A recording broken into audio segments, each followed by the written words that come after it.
Show comments. I haven't done this in a while. What the hell is this thing? Yeah, let's just rock this.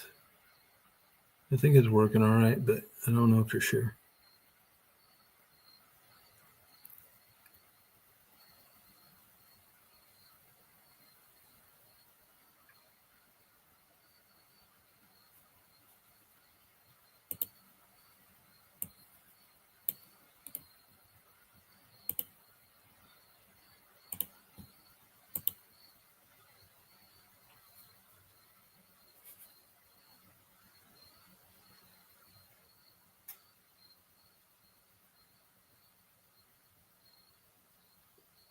I don't know if this is working. I haven't done this in a long time. They've changed quite a few things.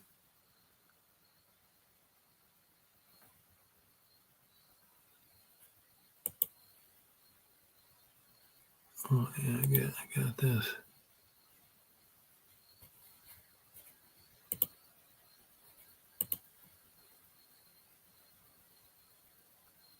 Anybody see me out there? Is this thing showing everywhere? I got some dragon's milks today. I'm gonna rock it. You know what I'm saying? Yeah, I just signed up my StreamYard and stuff. Got back in, kicking it stuff. You know what I'm saying? Oh yeah. Just gonna hit one of my dragon's milks. Yeah, I'm gonna party here, man. It's a little cool out tonight. Just be kicking it stuff. You know what I'm saying? Yeah, I'll just be kicking it. You know what I'm saying?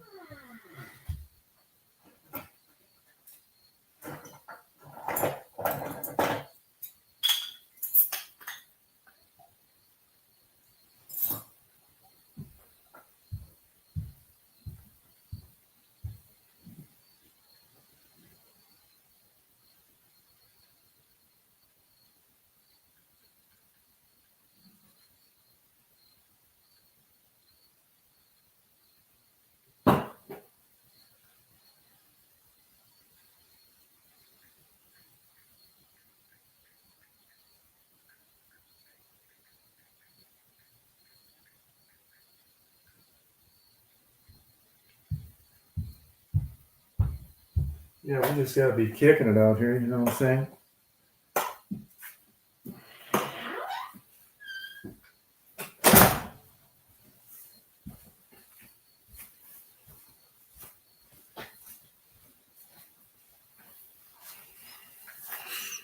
Now, is this thing showing on YouTube? On my YouTube thing? I don't know if it is or not. This is on beta. Let me put a yeah,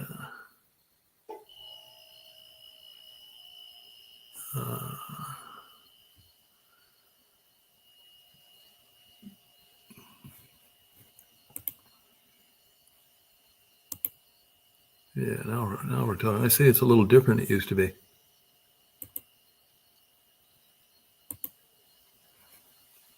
All right.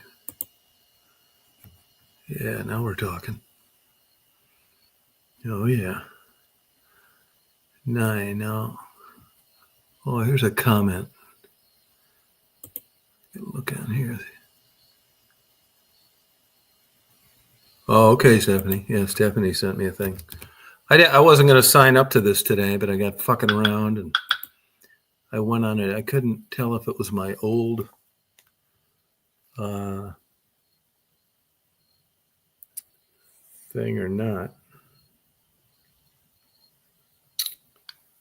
Yeah, so let's kick it. Hey, Jamie. Now, are you watching me on, did you get this through YouTube?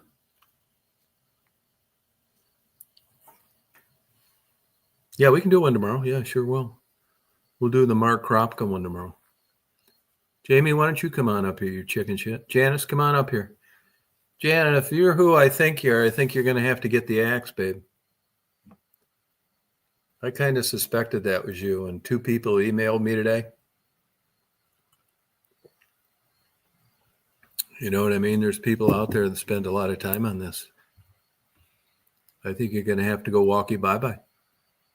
You must really be getting off over there thinking that he thinks I'm just Janice and he doesn't really know who I am. That's about ready to come to a better end. Ain't that something? Boy, it's just unbelievable, isn't it? Yeah, it just crept right up on you. Didn't it? Just slip right in, huh? Hey, Lori.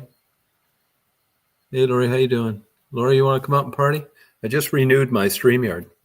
You know, that StreamYard's kind of expensive now. The cheapest you can get it is $430 a year. You got to pay all up front. I wasn't going to do StreamYard, but that fucking around that YouTube, the way I was doing it, and I just got sick of it, to be honest with you. I'm going to do some, different interviews and that kind of thing. And, get back to like more interesting things rather than just, talking shit, fucking around.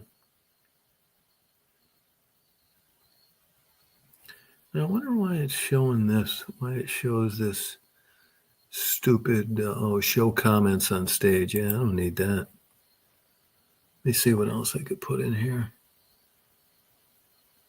Oh, yeah, you're welcome. Yeah, it's no problem, Mike. Mike, you want to come up and visit? You don't have to show your face. Oh, you're going to Betty? Oh, okay. Well, sweet dreams. Yeah, sweet dreams. You party on. Got these damn glasses. These glasses are still a little off. I think they're not really quite sure how, but they're better than the ones I had. I'm not going to wait that long to get my glasses fixed next time. Stephanie, she's having some things she's got to be doing. And maybe James will come up. They got some other things on here. I'm really not sure. Maybe Mark Kropka. Oh, I'm never telling you that, Janice. That's strictly confidential. That's highly prioritized confidential information.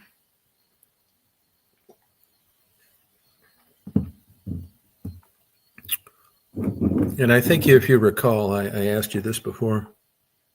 No, I never did have it, Scott. Never got around to doing it. And that part of that is because we sold that mill, where I was going to have it. And the house took longer to build than I thought. And what other reasons? I'm still not fully moved into my house.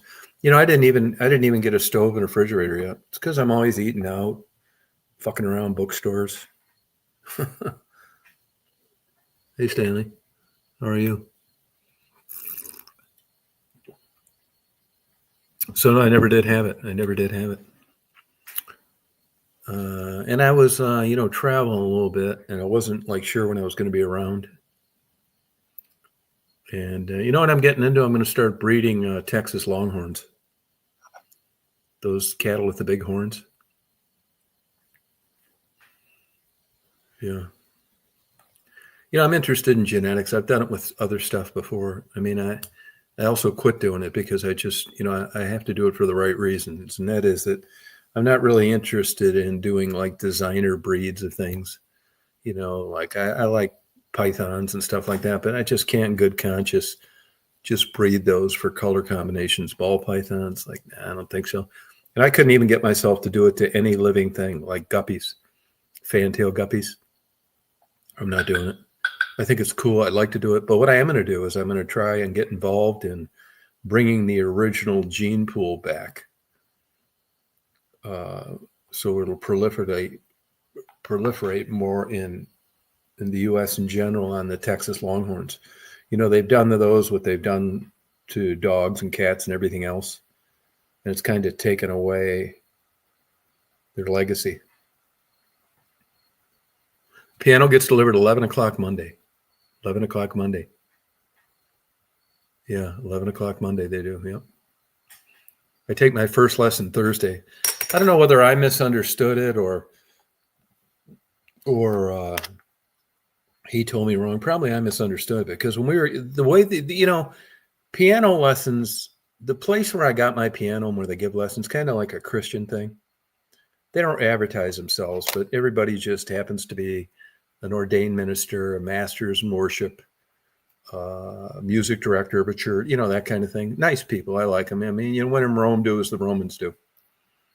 And the way they do it, I'm sure, like anything, getting people to show up on time, getting people to pay on time. So you can imagine in this day and age, with all the distractions and things that people can do, getting someone to pay you on time, show up on time for less has got to be a fucking nightmare.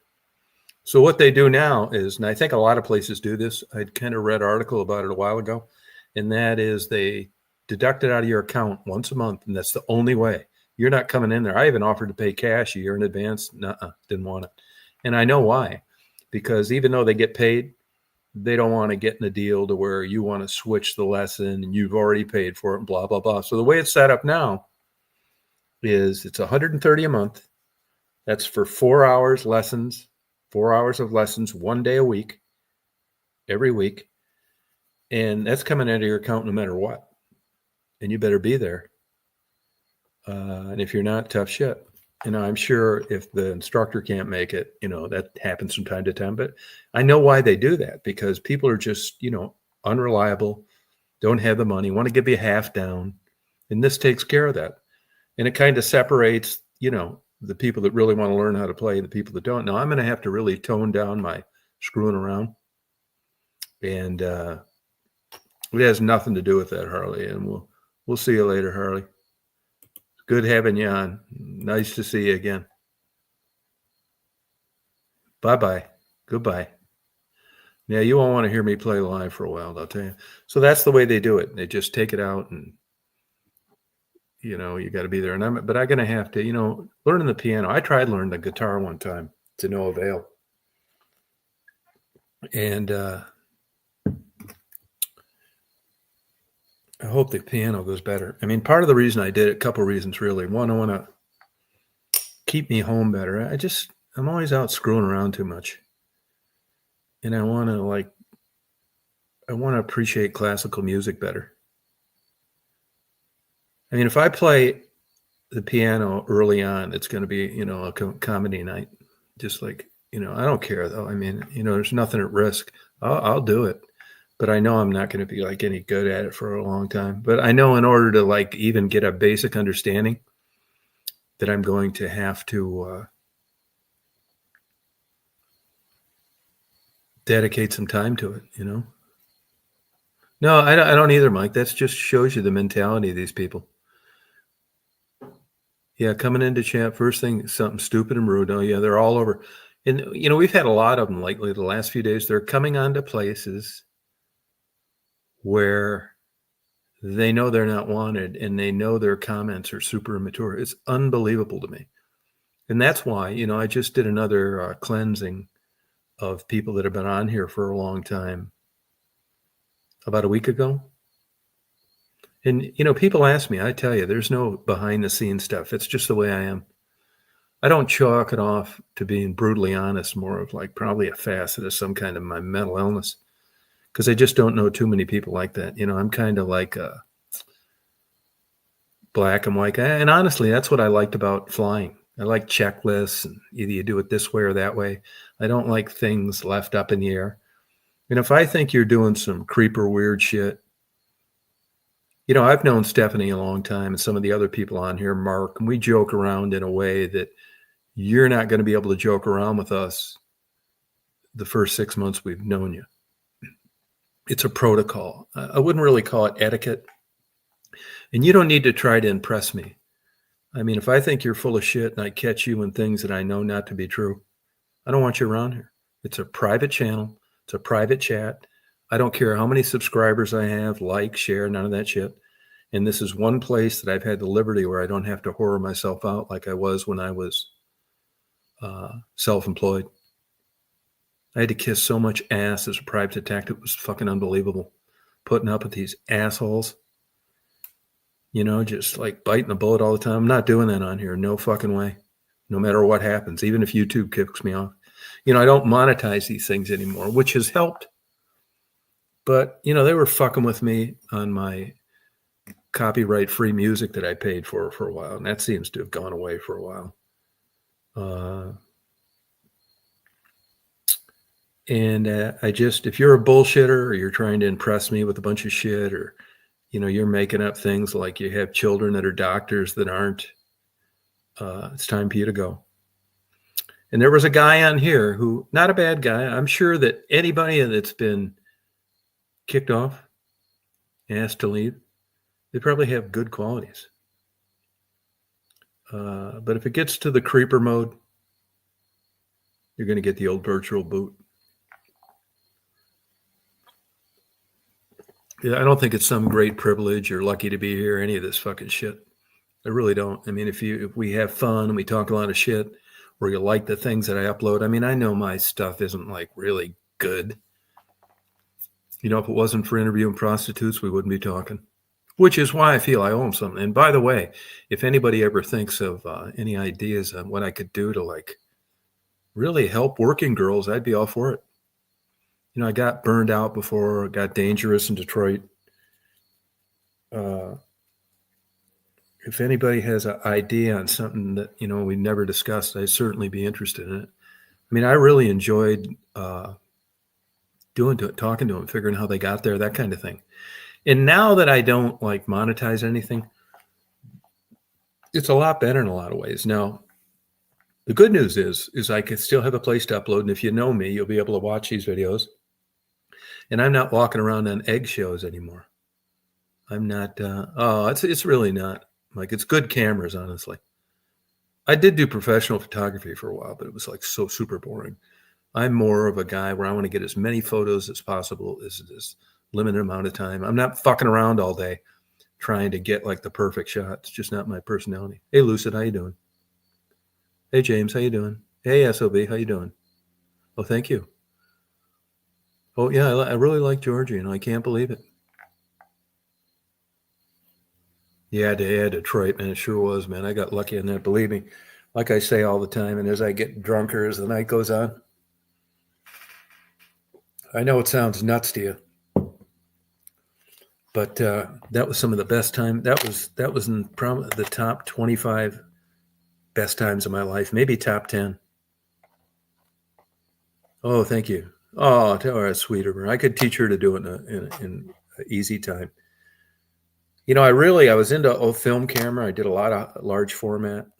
I'll be honest with you, man. I mean, I think so much stuff's out there is bullshit. Like my channel. I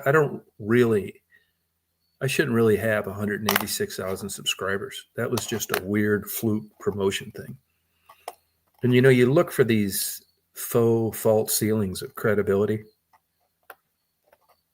And I've really never really been like that. And honestly, I won 2 photo competitions, and I thought I should have lost. And it wasn't because of like self-deprecating stuff. It was just their stuff was better. And then there was 2 that I thought I should have won that I lost. And I thought, fuck this, man. I know this is bullshit both ways. And I just quit doing it.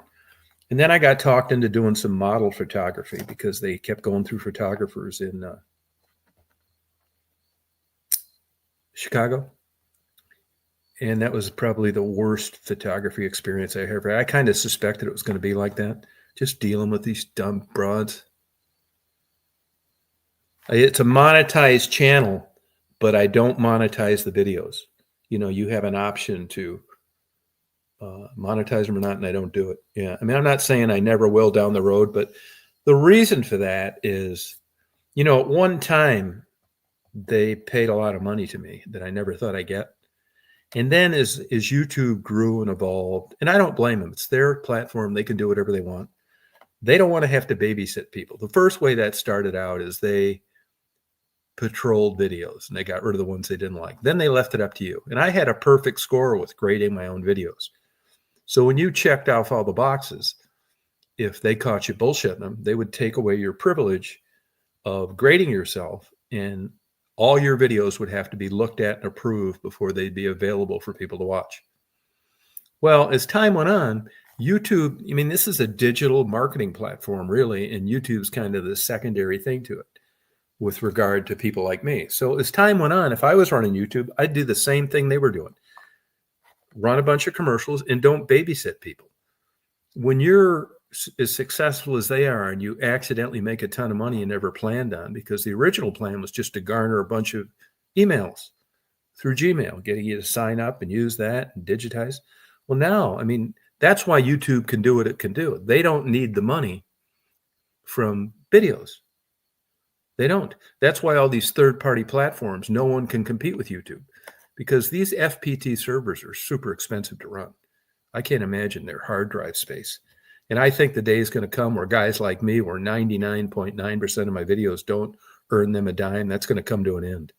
It will. If I had to pay for the amount of videos that I upload, like these crazy sunset and sunrises and birds chirping for 28 hours, I'm telling you, just an estimate. I think my fee, if I was on another platform, non-YouTube, it'd probably be 10 grand a month for me to pay to have those videos hosted.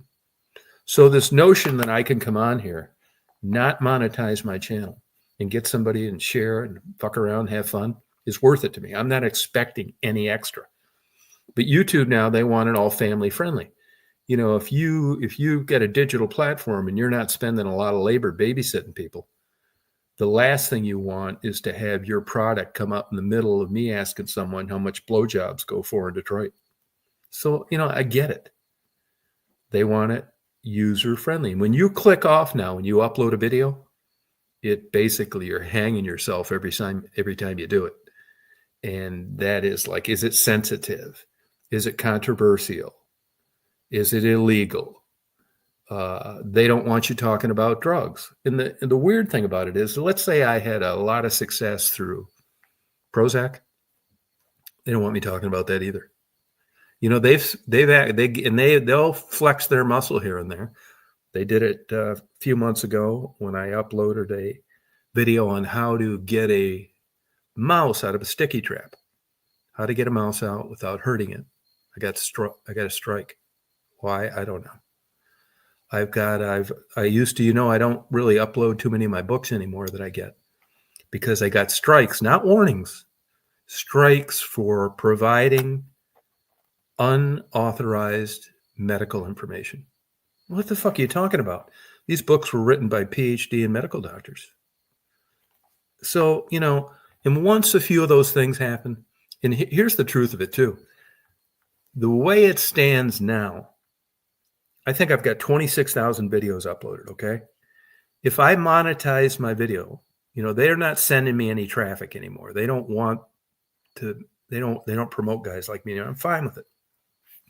But if my videos were monetized right now, I think I get about $220 a month. So it's not worth $220 a month for me to put my head in the chopping block. This way, if I don't monetize them, there's really not much they can do. I mean, you could have some egregious violation of community standards, but what they're really most worried about is fucking up their gravy train of digital advertising. And when you don't monetize like I do, you're not suggesting me to people.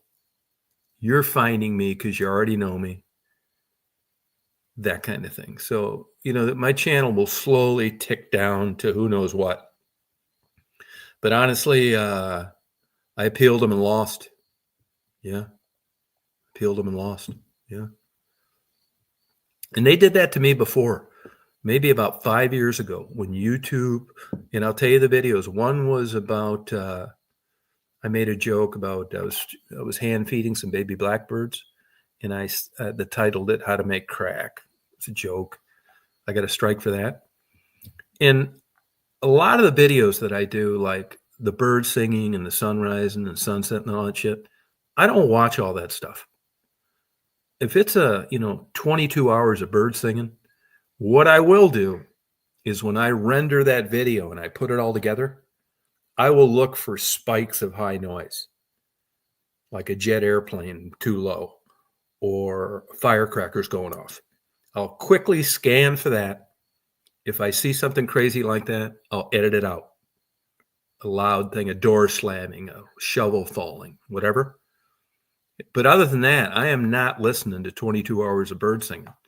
I turn that thing on, the recorder on, I record it, look for spikes. If they're not there, I render the video and I upload it. So back in the day when I was doing the prostitution interviews, I would drive around and just kind of hold my camera, and I would drive in and out of the alleys, or I'd be down where Maddie and Gerald were, and I just hold the camera and I'd be driving, you know.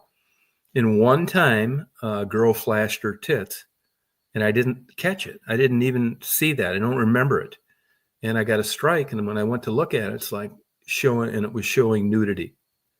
Yeah, they do expire. I think you can get 3 in 6 months or something like that.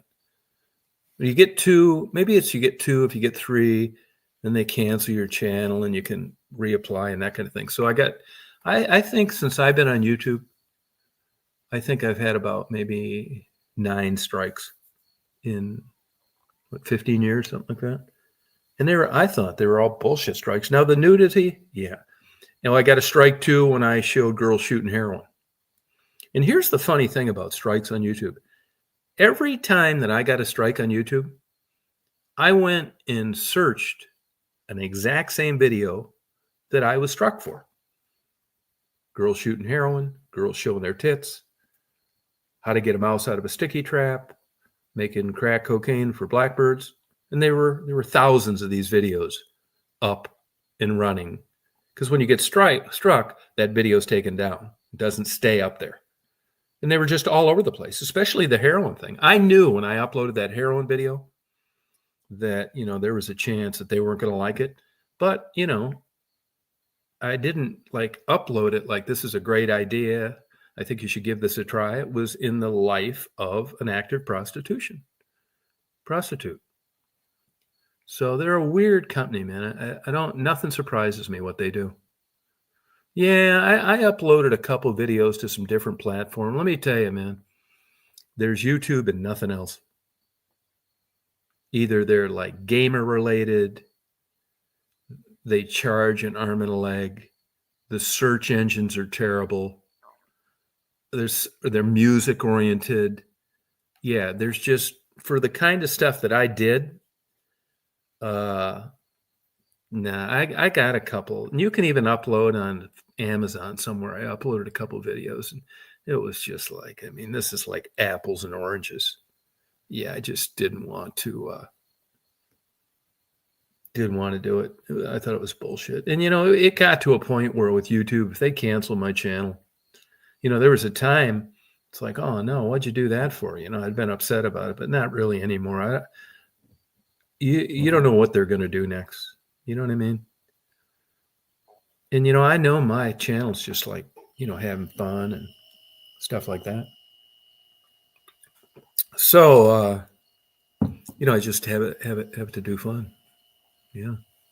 Yeah, I tried other ones, but, you know, I'm not trying to like build a channel, you know, make it better and get more subscribers and any of that stuff. So as long as I can like upload videos, basically it's been the same as it's been since day one, my own personal hobbies. I like going back and looking at my own videos, like places that I've been. I was just looking at the ones out in Montana last night, laying in bed. You know, that was kind of the whole deal all along. I mean, it's pretty evident that people aren't really into birds singing too much and sunrises and moonrises, but, you know, I probably got 2,500 of them uploaded. Now I'll keep uploading them till the day I die. I mean, but they don't garner any membership or anything like that. But, you know, people on YouTube, everybody, or I shouldn't say everybody, but a lot of people are geared to thinking, you know, I'll have people threaten me with unsubscribing on my channel. And I know why they're like that, because YouTube's all kind of predicated on building a channel, being a creator, making money. Well, that's not like that for me. I look at it as a free FTP server that I get to upload my own time stamp on, and that's it. I have no expectations of making money, getting famous, or anything else. I never look at, like, even from the very beginning, I never really looked at that stuff. You know, I heard it through other people, you know, the viral video.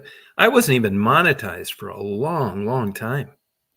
I didn't even do it. And there had already been some videos that went viral. I just didn't want to fuck with it, to be honest with you. No, I didn't. So, it's just, having fun. But I like when we get on and joke around and stuff. Like now that I've renewed my StreamYard, I'll do some more. I like interviewing people. I'll do some more interviews and,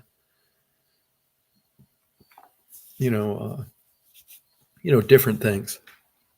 Keep it more active. It's a pain in the ass using your phone. As you know, I have plenty of enemies on YouTube. That's for sure. Yeah, I really do. I don't really care. They piss me off enough, man, and I'll take it to another level. Even if they use like these blind third-party servers, and there's ways to get through all that stuff. You can use all those, servers out of Switzerland and all that shit, and you can still get it through a subpoena. I don't know if this is true or not, but I read Wired magazine. I get that.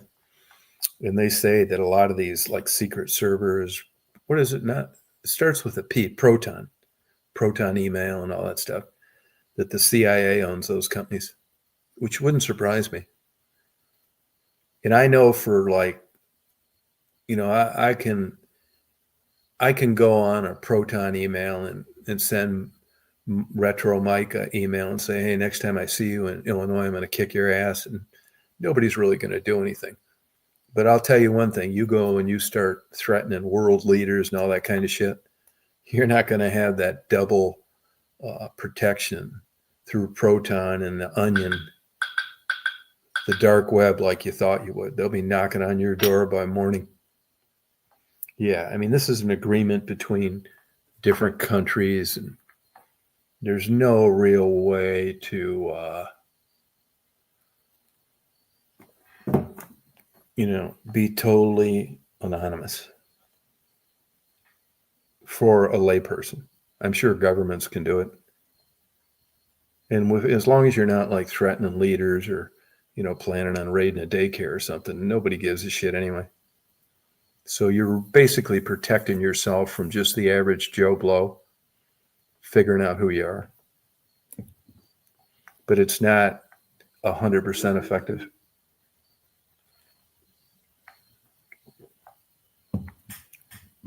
Yeah.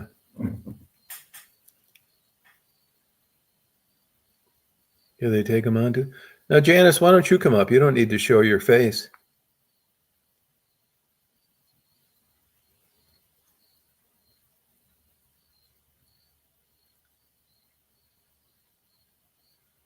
And I would like to know what Maddie's doing. If anybody knows out there. I do go on there and look once in a while. Excuse me. Tonight, I got these big, huge windows. And I leave my windows open all the time. Bedroom too. Everywhere, really. And it's a little cool tonight, actually. It's actually 69, a little breeze. So it's a little like chilly. So that's why I wear like long pants and a hat sometimes. Like if it's hot, I don't. No, you do? Yeah, well, how about verifying yourself and just saying hello?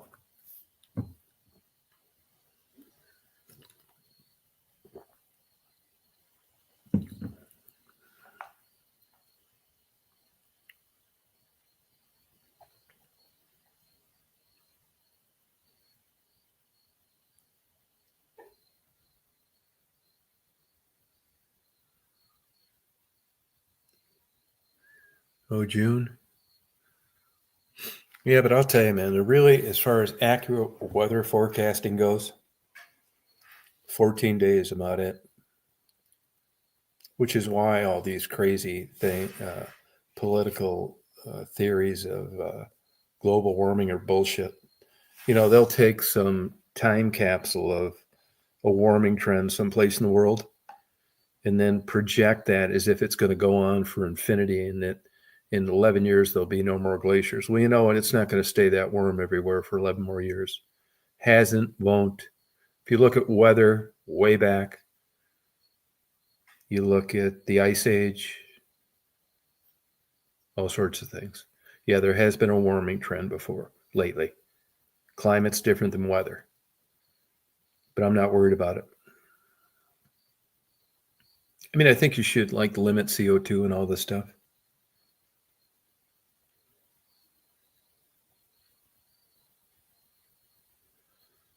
Oh, you don't think you need verification? Well, yeah, I think you do. I think you do need it. Because you have a very skeptical profile. I mean, you're all right tonight, but I've just gotten too much information from people that know what they're talking about to think that they're correct and you're lying.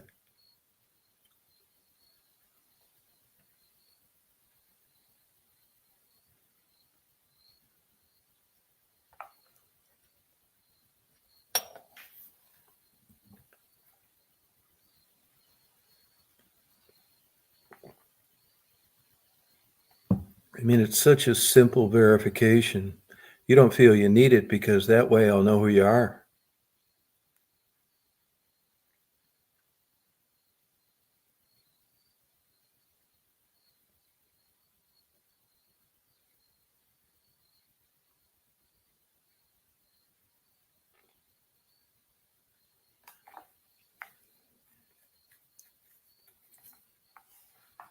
James, you're off tonight, aren't you? How's the visiting with the relatives going?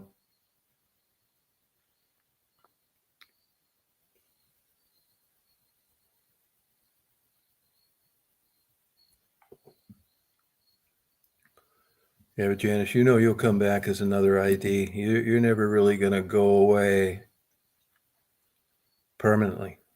You've proven this.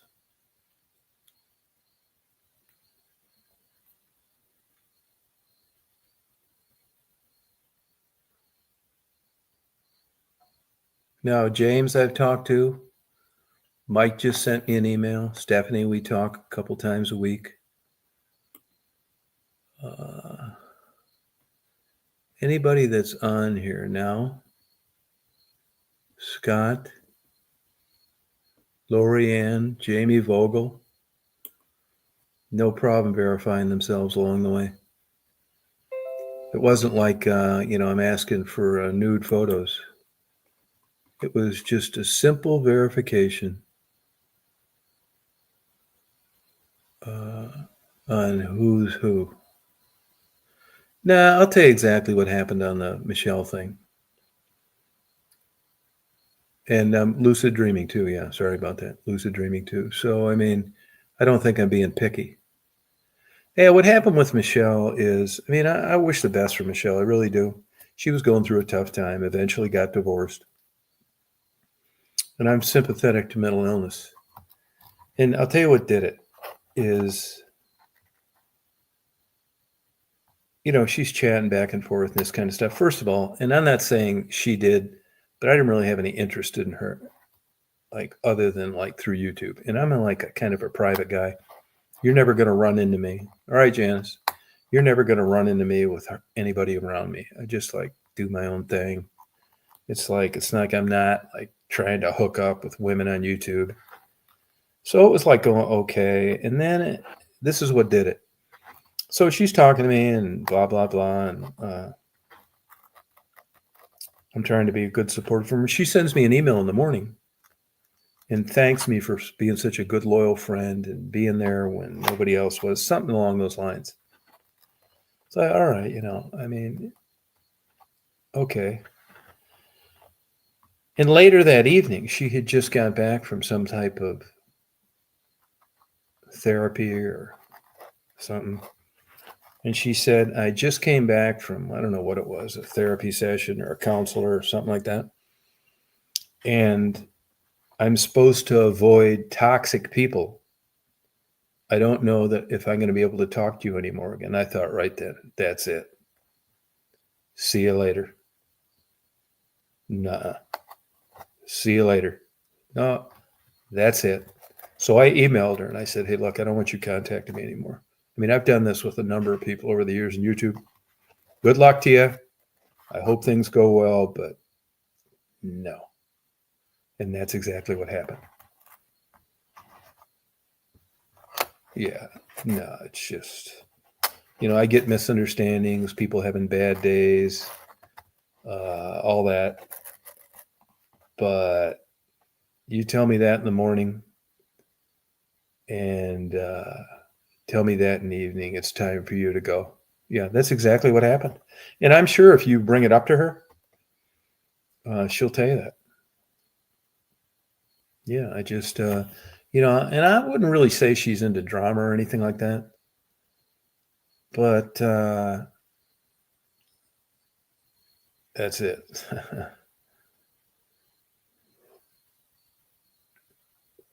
Not doing it. I don't know what she's up to, but like I said, I don't wish her any ill will. But I'm not really interested in having any kind of relationship with her. No thanks. And there's been a lot of them on, similar to that. No, I've gotten a lot smarter about it though. I mean, the textbook therapeutic definition of it is drawing boundaries. And I guess that's what I did. I mean, I never looked at it that way. But you guys have been around. I've done it with a lot of people. I don't want drama, bullshit. I get super turned off if I know you're lying, you're trying to impress me. You know what I mean? I'm not trying to meet women on here or send dick pics or want nudes or any of that shit. So, once all that stuff's taken off the table, I got a pretty low threshold for putting up with stuff that's annoying. And I've said all along, I don't want to come onto my own chat and see someone on there and think, oh, fuck, it's them again. So I get rid of them. Yeah, I didn't have this luxury, when I was in business or I had to visit my in-laws or anything else. And I just thought, I'm not doing this on my own channel. I am not putting up with people that I don't like. Like the guy that was on here that I canned here yesterday. He'd been on a while, and I didn't catch this either. And you're not supposed to be doing this shit when you're driving. I think I'm careful about it, but, everybody does until they crack into the rear end of a stop semi. But I didn't catch it. But, we were on there. I was talking shit to Stephanie one night, and we were, bantering back and forth, and other people were on there. And this guy asked Stephanie if she squirted. And I didn't catch it. If I'd have caught it, I got rid of him right then. First of all, he doesn't know Stephanie. And it's just like creeper. So I had a couple people send me a screenshot. And I thought, it's time for you to go. And now there's no apologizing out of that. That just speaks volumes to me. So I got rid of him. I mean, I can understand arguments or comments misinterpreted. But when you're saying shit like that, I don't think so. And I've gotten rid of like other people. But like I said, I don't think it's some big, great right or privilege to be here. I just basically, yeah, Mary, I like Mary. Mary's got a lot of good qualities, but just a flaming liberal. Yeah, I mean, that's another thing too. That's another thing I thought about for a while. And man, when you're voting for people like Harris, yeah, see you later. I'm not going to pretend like, hey, Jeff, I'm not going to pretend like everything's fine. I mean, I guess there's people out there and, you've got super good friends that just love Harris, but I don't. You can vote however you want. And these people are just so full. It all circles back to the credibility stuff, claiming to be something you're not. They all have an extra car. They all fly on jet airplanes. They all benefit from capitalism. But yet they'll let some poor motherfucker that's barely making it and want to have a mandatory wage, which translates into every fat, lazy motherfucker in the world getting overpaid. Nah, not happening, not doing it. These people have never been self-employed. They have no idea what capitalism entails. They can't see in black and white how the country's been going down the shitter for the last 4 years. And because of that, I don't want to be friends with them. I don't. I know what they're doing and I know what I'm doing, and I want to do what I want to do. You don't have to agree with everything that I say, but when you're pushing this goddamn stupid Michigan liberal shit, I'm the idiot that runs the state, and just talking out your ass and know nothing about business and wanting mandatory wage increases for these people with zero skills that sit around and smoke marijuana all day long. That's bit these crazy liberals in the ass in Michigan. This marijuana thing is falling flat on its face. I don't like their ideology. No, I don't either. No, it's the same way. And I wouldn't say she really did that. I mean, she's got good qualities, but no, there's too many people around like you and Marty. Why would I don't, I'm not trying to win a popularity contest. I got enough friends. I'm not doing it. Free waiving college tuition. What the fuck, man? But be careful what you wish for. It's these crazy liberal, nutty Democrats that have put us in the position we're in. That's why all of them are working at coffee shops now and doing DoorDash in their days off, because all the business is left.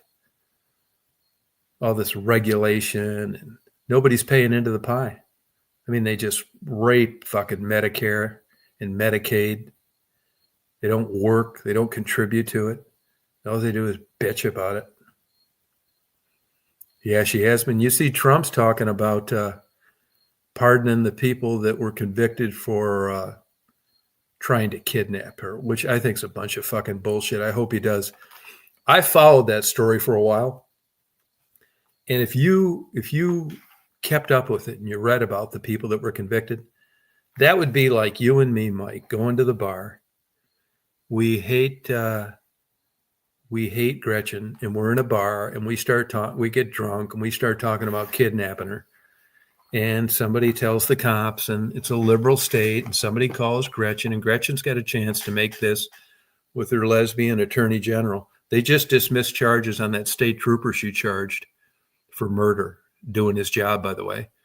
So all of a sudden they get a hold of her, and this crazy tyrant of a lunatic dyke attorney general just goes hog wild and just prosecutes people for her own ideology. There was a guy that used to work for me. You can look it up.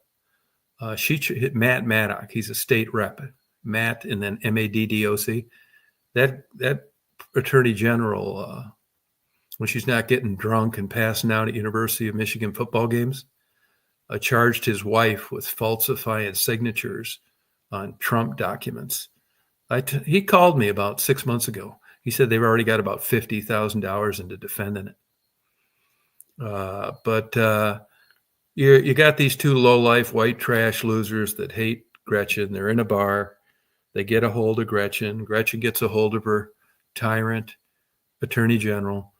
And I don't think these guys are capable of pulling off kidnapping anybody. It's just two redneck, pissed off, right-winger militia motherfuckers talking shit. They get the wiretaps. One of them spills his Bud Light and says to the other one, "Do you have a shotgun?" He says, "Yeah." "And do you want to go to Lansing?" He says, "Yeah." Before you know it, they issue kidnapping conspiracy warrants against these two losers. They get it all over the media. They go to trial. They probably even got these dumbasses to admit that they said it, but they weren't capable. This would be like getting two Down syndrome teenagers together and conspiring to kill Trump. I mean, it's just, yeah. You got to have, don't you have to have the capabilities to be able to pull this off for anybody to actually convict you of it? So they They convicted these clowns, and they're in prison now. And Trump's thinking of pardoning them because I think he realizes, like a lot of people did, it was just a political deal. Her life's threatened. This is what she's done for the state. Blah, blah, blah. When the likelihood of these two clowns kidnapping anybody was very little. Yeah, it's really good, isn't it, Jeff? It's worth it. Yeah, just don't buy it. I think it's a bullshit thing. I do. I think it was just a witch hunt. You convicted two idiots. You get the liberal media to make it look like it was just big, great undercover investigation where they really saved the life. Bullshit. Nah. Yeah, she was kissing Trump's ass, and I'll tell you why. Because she's in her mid-50s now, I think, early 50s. And basically, she's at her term limits in Michigan, and the Democratic Party is basically dead in the water with regard to anybody her age that expects to have any kind of political career down the road. I mean, if you look, Zuckerberg's down there sucking Trump's ass. So is Jeff Bezos. I guess him and Elon Musk got in a little tiff. So a lot of these people that, badmouthed him and did what they could to derail his reelection, they see what's coming. The Department of Justice is going to try and break up Google and YouTube. Yeah, her career is threatened thanks to herself. Well, what she did is she kind of hedged her bet and lost. Somebody got some video, old Gretch hanging out with Trump over there for one reason or another, and they were pissed. Where she's trying to save her own ass. A lot of these politicians do this. One of Trump's appointees is Kennedy guy. I'm not a fan of at all. Yeah, just an ex-fucking druggie, alcoholic, fucking nut job. He reminds me of Al Gore, really, a weather expert. Come on, give me a break. I mean, Kennedy knows about as much about vaccinations as the Kennedys did about drowning their secretaries. I mean, why Trump did that was probably just to piss off the Democrats, but I think that was a bad move. There are 1,000 people out there that are better than he is, but that's politics. Trump also pardoned Blagojevich, a crooked, thieving Illinois governor, and he apologized that scumbag that single-handedly took Detroit down on his own, Kwame Kilpatrick. So Trump's done some crazy shit. I mean, no doubt about it. And like I said, I was never in love with him to begin with, but it was better than the alternative. Yeah, it was better than the alternative. I mean, it was our last hope. But he's nothing to brag about, that's for sure. Yeah. Yeah, hide behind her notebook. Yeah, that is the day she tried to hide behind her notebook. That's exactly right. Yep, it is. But she realizes, I mean, she knows Trump's one of the few guys that's going to give you a bite at the apple and not give you a chance to jump ship. And I think he didn't give her any kind of offer. That'd be my guess, or she'd have been gone by now. There comes to a point where, like Kennedy, you run that horse until he drops. And when your own party is starting to get skeptical, or you're in a different kind of dilemma like she is with policy limits, I mean, what the fuck's she going to do? She's going to jump ship. And I don't think he gave her an offer. I often wonder, too, what really happened with that Sarah Palin deal. My guess would be, and this is just doesn't mean anything way out there, she's just too fucking stupid. You never know or knew where you were going to send her and she was going to open her mouth and just make some stupid fucking comment.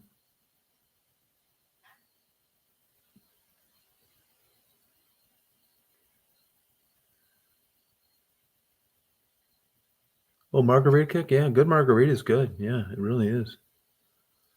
I know in Augusta, they get some whiskey bars.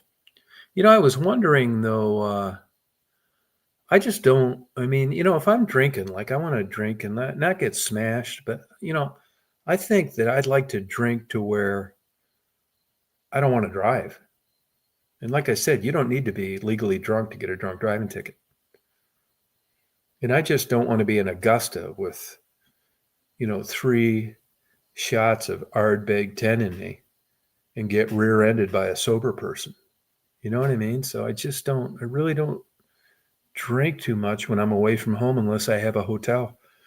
Now, I've been meeting a lot of new people up in Athens, and I'm kind of chummy with a guy that owns a couple record stores. And they've been trying to get me to go to that 40-watt club where uh, REM, the B-52s, and all those people got famous. And they have a lot of good acts there. And there is a hotel there I could stay at within walking distance. Now, that doesn't mean that every concert you go to, you got to get smashed. But if I'm going to be at like a concert venue for 2 or 3 hours, I don't want to worry about it. You know what I mean?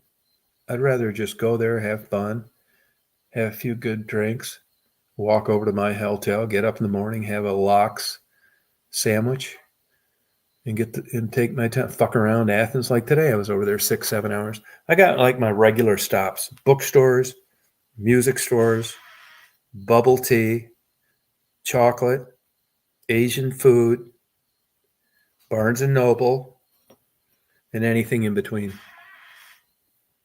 Yeah, but I'm not going to get a drunk driving ticket over something stupid.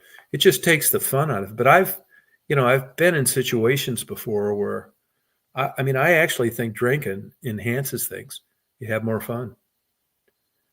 I think if there's a good music or a good movie or something, you have more fun. Not tanked, but you never, like I said, you don't need to be legally drunk to get in like major trouble.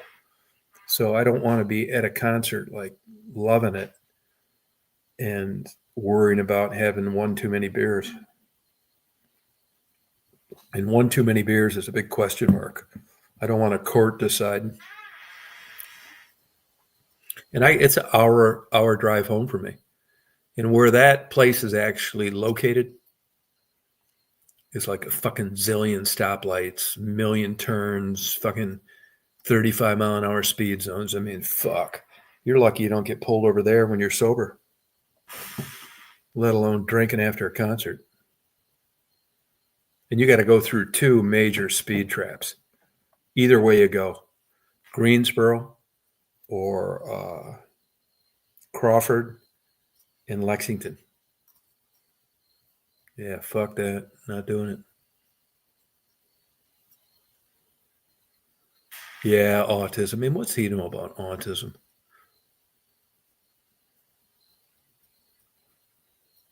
Wait till I start getting into breeding these Texas Longhorns. I'm really looking forward to it. I ordered a couple books on it. I've been interested in genetics my whole life.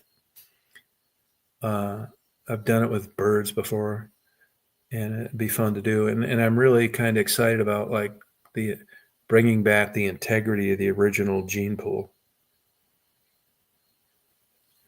of what Texas Longhorns really were. Yeah, you should have one too many. Well, that's the thing. It's like it's no, people. It's a misnomer. People think that if you blow under the legal limit, you're fine. That's not true. It's a myth. The only thing blowing at or above the legal limit is it removes the burden of proof for the prosecutor. Scientific experts, the medical community, and the legal community have agreed. In most states, when you blow 0.8, you're fucking drunk. You're fucked. There's no burden of proof. You are drunk. It's underneath that, and that's when you put 10 grand up front and you still got a good chance of losing.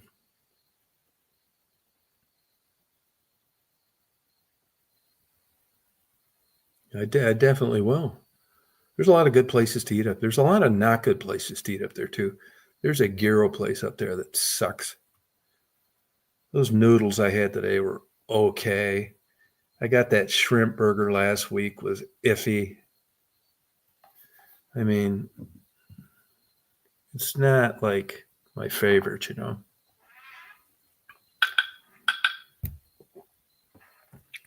Jeff, you want to come up and party? See, this is... Oh, here's this fucking Chris LeClaire. It's another fucking wacko. Fucking weirdos fucking emailing me.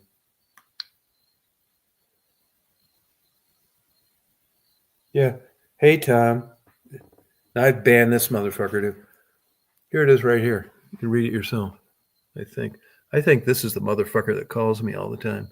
Well, you can't because it's reversed. I'll read it to you.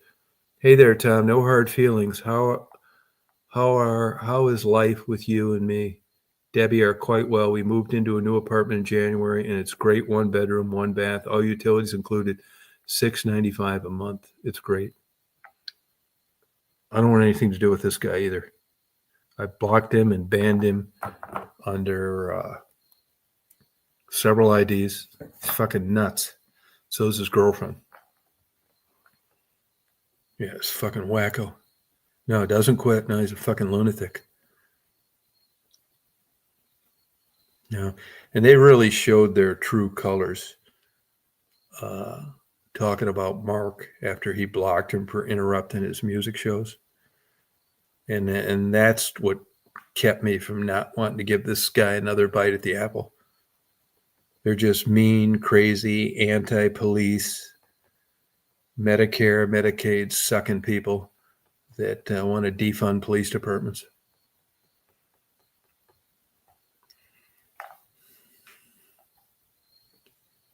Oh, okay. That's okay. Well, that's kind of why I didn't, renew my StreamYard, because like people don't want to come up, and it's like, and then I think, well, I should have just done it on YouTube. But I'm going to work on this. I will fix it eventually because I want to do like some different like interviews with people, and I'll get that going pretty soon. Oh well. No, I think, but he, I think he's legitimately,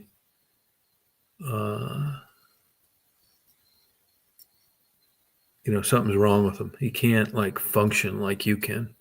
I mean, there's something not adding up right there. Yeah, he's not playing with the full deck. But it's, they seemed quite normal when they got mad at Mark, and just Mark's a nice guy. And that's actually the difference. That's what turned me off on him. So sayonara, get lost. I'll never let that motherfucker back up. Fucking weirdo.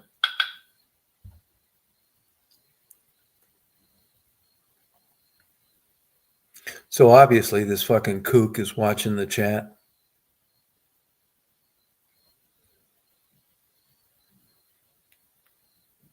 Yeah. He is. This Janice Dickinson, I say, is bullshit too. Go back her and block her fucking ass. I blocked her before. Yeah, she was gonna just go away if I didn't like her. Yeah, well, you know that I don't like you. And I've tried to get you to go away before, and you always come back. So I just blocked her. Yeah, good. I think she's full of shit. Troublemaker. I'll tell you who it is. It's that fucking Laura out in Las Vegas. That's that bitch that went and had those things set up to get me kicked off YouTube on Reddit.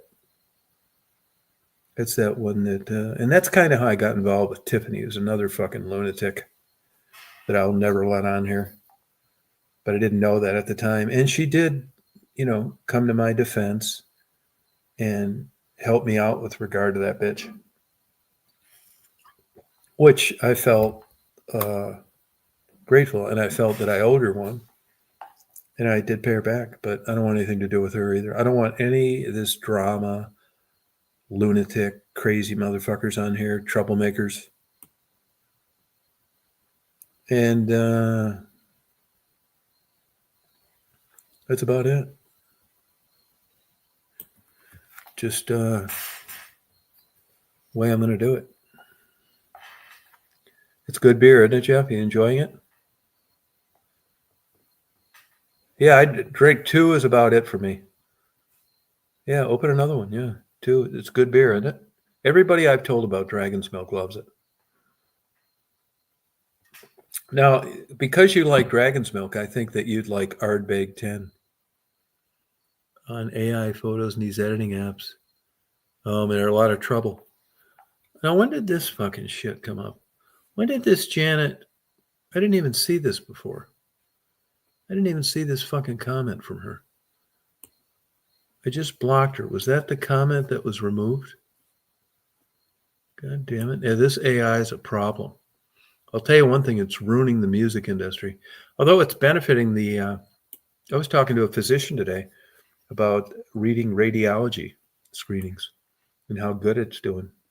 Why is this fucking comment showing? Let me find this goddamn thing. No, I can't find it. So there, it'll be good, but it's going to eliminate jobs. There's one that Musk owns now. I wrote it down in my car where you can, oh, there we go. Where you can pay $30 and it's like an enhanced version. He said it was really good. Yeah, Dragon's Milk's really good. What else did, people send me, a lot of people send me emails. They don't want to talk in a chat. Oh, I know what somebody asked me about. I mean, I really like Jabo. Her husband died. I kept that quiet for a long time. And, Jabo's a super bright person. I thought I was like a good friend to hers, as good as I could have been. I met her in person a couple years ago. And, who knows how she's dealing with her husband's death. And I was in the process of getting a lot of things to send to her that I thought she'd like. And we would email back and forth. And if I had to guess, this is what I think happened. I don't know this for sure.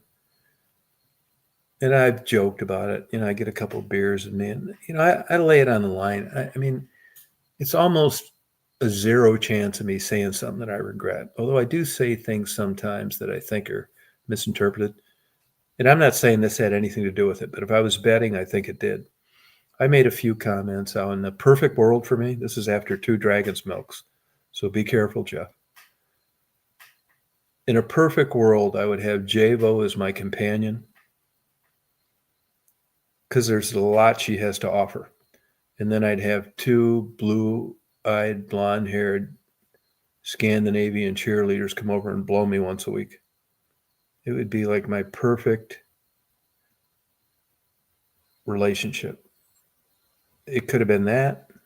And I'm not saying she was interested in me, but the bottom line on the whole thing, I mean, I'm just not into older women. I hate to say it. I wish I was. I'm embarrassed about it, really. I just can't fucking do it. I've tried. Now, I do think there's a 1% chance where you could meet somebody so awesome that it would trump everything else. I've had it happen once. I mean, she could have gained 400 fucking pounds and I'd have still been all over it. So I know it's possible. And arguably, that's what you're looking for in life. I'm not sure that's true either. So it could have been that.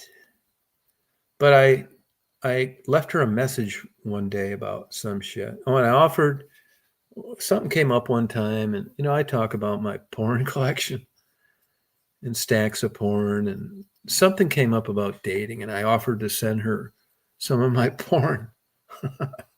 That could have been it too. I don't know, but whatever it was, I left her a message one day, about some bullshit like, "Hey, how you doing?" But I got her voice message. And the next day she said she didn't recognize the area code. Maybe not, but you got it plenty of times. And Kathleen. And then she texted me back instead of called. That was about 3.5 months ago. Oh, thank you, Kathleen. Yeah, I mean, I'm sure they don't like me either, but it doesn't change like what I would be in. And honestly, I more joke about it than anything else. I wish I was into black girls. There's a girl that like works part-time here that was here today. She was telling me she's divorced 2 times and wanted to know if I date I'm just not into black girls. No, it's not racism. It's just I'm not. I mean, I don't like fucking green beans.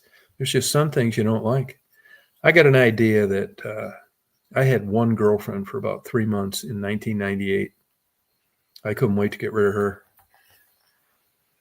Then I had a bunch of young fuck buddies in Michigan for like, God, a long time. It was fucking great. Perfect. That's my, and even, my fuck buddies have been jacking me around lately too. I still had two, 138 and 145. I mean, fucking animals, beasts. If they had a sexual Olympics, they'd have fucking more goddamn gold medals than Mark Spitz. Just do anything, don't care. Nice personalities. And they've kind of blown me off lately. I suspect, if I had to guess, they're both temporarily in love, or they're dating some motherfucker and they can't talk because it's always some like, shit, can I call you back? Or, I just got back from Florida, I'm unpacking. Yeah, that fucking shit never mattered before. I think they got boyfriends now. They don't really want to cut me off, but they don't have time to be a fuck buddy anymore either. So fucking high and dry. I got one left on the ringer. And she was iffy too for a while. But I talked to her the other day and she was fucking all over it. Can't wait till I come up to Michigan. I'll probably pay her rent, buy her a new set of tires, pay her fucking visa bill off. My kind of relationship. Yeah, but I don't really give a fuck about it that much. Getting old, man. Fucking, I mean, it sucks, kind of, but kind of doesn't suck. Fucking weird. I don't know how to quite phrase it. I had like maybe 6, 7 of these old ladies fucking wanting to hook up on here. It's like, I think that I give a pretty good idea of what I'm fucking into. Here he is right here. Famous singer. This guy's only wears clothes from the waist up. Hello, Jeff. Hi. How you doing? Good, man. I wanted to have a little Dragon's Milk with you at the same time. Yeah. Hey, what do you think then? Great, isn't it? It's too good. It's really good. Now, I'll tell you one thing. 2, I wouldn't drink more than 2, and I wouldn't even drive on 1. It's the same alcohol potency as wine. Is it? I thought it was 7.5. What? This. 11. 7.5, I thought. No, it's 11. Look on the bottle. It says right on it. 11. Okay. Yeah, it feels good. Yeah, 11%. Look right above Dragon's Milk, where it says Dragon's Milk on the top. Mm-hmm. See it? Okay. Mm-hmm. And let me tell you, the other ones, my opinion, are terrible. They've got one that's 18%, and they've done something with a couple others, caramel and white something. Sucks. This is the only one to do. I believe you. What'd they get you for a 4-pack out there? 17 something. Yeah, I paid that a lot, but today I got it for $15.99. Do you think it's worth it? Yeah, it's good. I mean, yeah. $4 a beer, whatever. You go to a bar, it's that much. No, I know. Easy. Yeah. I mean, I wouldn't want to drive on a couple of them. Nah. There was a place up in Traverse City, Michigan, up where Mary lived, where they would have 22-ounce Dragon Milk nights. And I bet those people just didn't know what they were in for. Yeah, you probably drink that shit and just start falling over. Yeah, crossing the yellow line. Yeah, I mean, I just think that's too strong a beer to sell to someone that didn't know what was up. I got a DUI once, like a long time ago, and I never drink and drive ever. Yeah, how'd they nail you on that? You forgot to turn on your turn signal or something?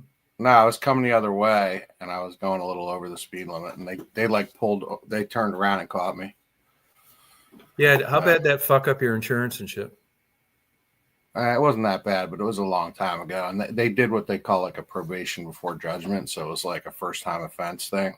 Oh, so yeah, good for you. I got a year probation, and then I had to do like classes, and by the end of that, I'll tell you what, I totally agree with all those policies because, man, they had people in there where like people drinking, 17 beers and like killing the whole family and shit. I mean, it's like, right. so unfortunately, people who have a few drinks, it's like, No, it fucks up. I'll tell you. Let me tell you, man. I get it, but no. you Let me can't give you an justify it. example of this too. You're exactly right. It's good that the light bulb came on. And I told the judge, I said, look, I said, I'm sorry for what I did. It was wrong. I learned my lesson. I said, I took the classes. This stuff's all makes sense. I said, you are never going to see me in here again, ever. Yeah, I said, that's right. I made a mistake and I'm sorry and whatever. And I don't drink and drive ever. Like it's just not worth it. You ever need a little refresher course? Try doing some fucking math after you had a couple Dragon's Milks. I've done some of the stupidest fucking shit in the world, man, and drank a couple Dragon's Milk. I'll tell you what I did the last time. I deleted 8.3 fucking terabytes, not gigabytes, on a hard drive. Like 3 years of interviews. And I was, 2 Dragon's Milks. And I'm looking at the motherfucker when it came up. Like, you just like made a mistake and reformatted it or something? Yeah, reformat. What happened is it came up and I had an extra thing in. So like there's like 9 lines. I've got like 2 other hard drives, some other fucking bullshit, another mouse, and they all show when you bring up that page. And I was used to seeing it like as number 4, but because I plugged something else in, it was actually number 5. But I triple flunked the test. I should have caught it there. It even asked your dumbass, you sure you want to fucking delete this? It's like, yeah, I thought it was number 4. And even when I deleted it, I thought, motherfucker, that file's way bigger than I thought. Should have caught it there, but you're drinking. And then I thought, well, man, this is taking a long time to reformat this fucking drive. Well, I realized with about 30 seconds left, I reformatted the fucking hard drive instead of the SD card. Dude, in the drinking and driving classes, right? One of the things they said what happens is, okay, so you're like fully aware that you shouldn't drink and drive. You know what I mean? Mm-hmm. So you decide, I'm just going to have 1 beer, right? Mm-hmm. Well, all your judgment goes out the window. And then you drink 2 or 3. You know what I mean? Like it's like the alcohol actually is like it's like a, I don't know what you call it, like a bad friend. It's like just inviting you to just fuck up. So, I think I'm around because of alcohol. I bet you money I am. But, it's why a lot of women get pregnant too. Mm-hmm. Because by the time you're thinking, oh yeah, I don't want any kids. This is fucking great. Feels too good. You're just fucking like rabbits. And by the time you've already shot about 30,000 sperm up there before you pull out. Yeah. But it makes sense, doesn't it? Yeah, it does. Fucking rubber's falling off. Yeah, dude. I mean, come on. I'm so lucky I don't have like freaking hey, Melanie. Brady Bunch in my house. Fuck yeah. No, alcohol. Blame it on the alcohol. It's true. There's some fucking truth to that, man. I'm not fucking shitting you. I really think it enhances things. Oh, it does. Yeah. I mean, I had a goddamn lesbian sister, that one that ended up with those McDonald's franchises. And she opened her first store in 1979. See, how old was I about then? I guess I would have been 23. And her and her lesbian lover were always traveling around. So I had an airplane. I had rented one at the time. I didn't own one. I'd fly up there. I'd have the house to myself. And man, I would say, hey, you want some wine? We'd be up there. It was a nice house. It was an old house. Only worth a couple $100,000, but up there, that was a lot of money. It was kind of like a Frank Lloyd Wright design. And I can remember flying up there thinking, man, I can't wait till we start drinking this fucking wine. And you could go up there and they really thought you were a good guy and all that shit. And, you're going to be good friends. And I'd think, well, man, yeah, we drink this fucking wine. We'd be fucking like rabbits in about an hour. So great. I did that. And then I bought a boat. I had a boat I traded a cabin for. 38-foot boat, same fucking shit. Go on, anchor that motherfucker.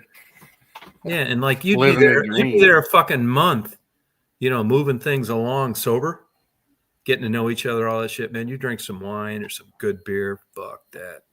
You fucking like goddamn rabbits. Yeah, they say like, half the deals of like government stuff at least back in the day, like presidential, this and that, it was all influenced by alcohol. No, yeah, there's a place in a deli, a Dumpy Deli on Michigan Avenue, Detroit, where I did a lot of the prostitution interviews. They said that more Detroit business got done there in the bar across the street than City Hall ever dreamed of.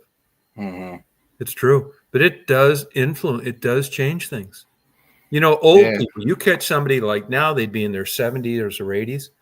They refer to it as truth serum. Oh, yeah. Yeah, you start, in iffy people like you're not super attracted to. At 1:30 in the morning when you've been drinking and you're having fun and it changes things. Start looking beer goggles. Dude, I've been that way, like drunk, where all of a sudden I'll just tell somebody I love them and shit. Out of nowhere. Yeah. Like I'm just like, I love you. Yeah, so love them. No, that's exactly right. No, they're just having such a good ass fucking time. Yeah. And then I'm sure in your life you experienced. How old were you when you got married? Well, it was 30. Okay, I was 32 when I got married. So before 30. There's times where it's just such a good fucking time and you're drinking and you're in a nice place like Northern Michigan, you're fucking around. Like life could not be better. And then the next morning you get up and it's like, fuck, man. You don't even want to like fucking call them. It's weird, man. It's just so. And then when you get together, it's just sober. It's like, fuck, man, this is like half as fun as it was 12 hours ago. Yeah. You know what I mean? It's just awkward. Yeah, I think what happens is like our senses can be amplified. Like so, in other words, but you know what? It's not common sense. It's like lust. Did you ever get whiskey dick?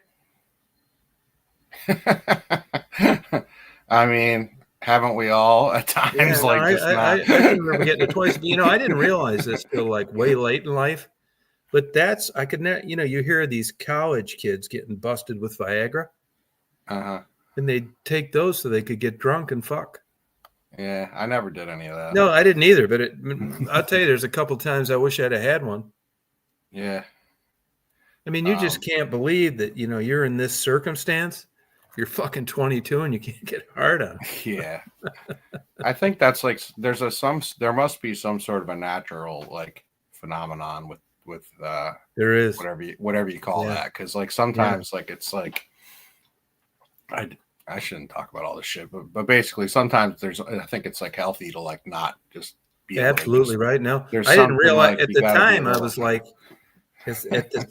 was like, God damn it, I'm not looking too good here. Then the next time you see him, I could have fucking kids. No, I didn't. I was too goddamn drunk to realize how lucky I got. Yeah, I usually need like to know somebody. I can't, I'm like a little cautious with like just banging people. Like I banged. I like to know them. My whole life, I banged 2 people after bars. That's it. Yeah, I mostly had long-term girlfriends and shit. I mean, I messed around a little bit, but usually if I like somebody, the girls weren't that easy, so you had to like date them and shit. No, but let me tell you, when I was living in Chicago, I knew that guy that modeled. It won that Fear Factor when it first came out. And I met a lot of guys that were on the front of GQ and cool guys. And those motherfuckers were ordering more escorts than I was. And you know why? It wasn't because women weren't attracted to them, but they didn't want to take a month to fuck them. Yeah. Yeah. I mean, I never got to, yeah. Yeah, I mean, people. This sounds like crazy to people. Courting and all that stuff. Yeah. Yeah, but that one that English actor, he got caught. I mean, a bunch of these motherfuckers have been caught with like escorts, politicians. Yeah, from a guy's perspective, especially if you're like a sex addict, and I think I was for a long time. I mean, I'm not sure of that, but I think I was. There's no fucking time for like 6 weeks of like getting to know them and shit. Yeah, I'm not like a germaphobe, but like when it comes to sex, like I always have a little bit of reluctance, like like I'm gonna catch something or whatever. No, right. So I asked a lot of questions usually for that shit. But like when I watch those, just staying on that topic, like I watched that like series about like the Bunny Ranch and all this shit. Yeah. And just the thought like that these women are sleeping with like 10 guys a night or whatever they're doing. Like, I'm like, ugh, like I'm not attracted. I wasn't attracted to any of them. Like it would, no, I couldn't, I don't think I could like go in a room with one of them knowing like all the people they like, I think it would freak me out. Yeah. See, I was never into fucking too much anyway. You know what I mean though? Like that. Yeah. Like, No, I know somebody's like, well, yeah, blowjobs. No, I had a very low bar. I mean, all right, yeah, but like as far as like full on, like I don't know. But how about this? If you're like, if it's related to germs, would it bother you going into a hotel realizing that 8,700 people had fucked on that mattress? I'm aware of it. Yeah, I'm like, when we usually stay in pretty nice hotels, but like I sometimes I look at the covers and shit, and I'm like, ugh, yeah, I don't like it. It doesn't bother me. It's weird what bothers people. Like I asked Marty the other day. You know I got my fucking dude. Even silverware. Like sometimes I look at silverware in a restaurant and like it looks like old, and I'm like, ugh. Like I think I had girlfriends like that. Like like ugh. Yeah, I'm a little like that. Now I'm not saying now with your wife, but let's just take for argument's sake before your wife. Okay, did it bother you if you knew the number of guys your dates had fucked before they met you? Would that? Not really. That's how Marty is. That's how Marty is. None of them were like, you know, full time. Like see, that shit drove me fucking nuts. I don't really think about it. I had some like fucking happy that I had a girl around. I had some. I had major fucking arguments over getting pissed about guys they fucked 2 years before I knew them. That's a fucking problem. That's like nuts. I just couldn't get it out of my goddamn mind. And I think in my fucking twisted mind,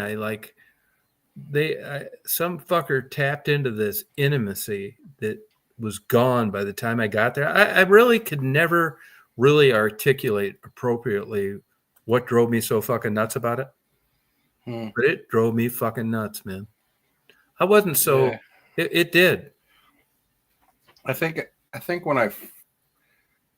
like jealousy for me was more like whenever, if I just didn't trust the person, I guess, or if like, you know, when I was really young and I was dating someone and I thought, oh, she's like weighing her options, like gonna date other people, and I'm not like her main, you know, then I might be like a little like, what are you gonna like go with this other guy? Like then I might get like irritated. But I didn't really deal with too much of that. Now, do you think? I mean, usually the girls I was with was pretty faithful, so it was never like I didn't. Yeah, you know what I mean? Think, like, you know if someone's like with you or not. Like, I mean, I did anyway. If I thought somebody was snaking on me or anything like that, like, you think you could get over that? Yeah, I think it might take some. I think probably have to break up with them for a while or something, and like maybe later in life, you know, or something like that kind of thing. Then it wouldn't bother me as much. But I'm not like sharing. No, it'd drive I'm not like sharing someone with someone else like on a daily basis. I wouldn't be going with that. Yeah, it'd drive. You know what I mean?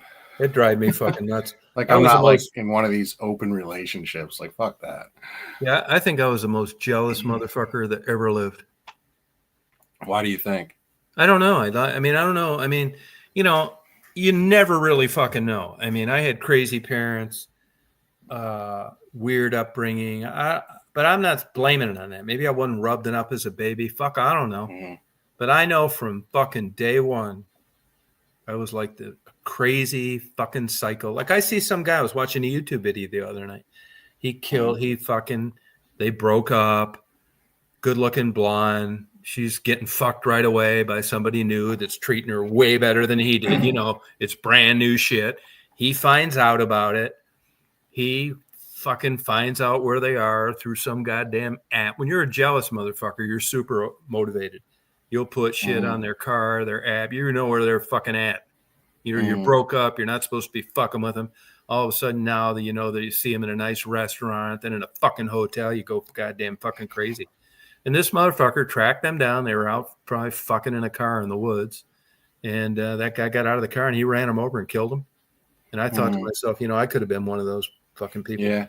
I've been in a few situations where I could have like, I was so mad and I luckily didn't like. No, that's how I was. Just fucking crazy. But I'd get I would not about I would be women per broke se, up with just- girls sometimes.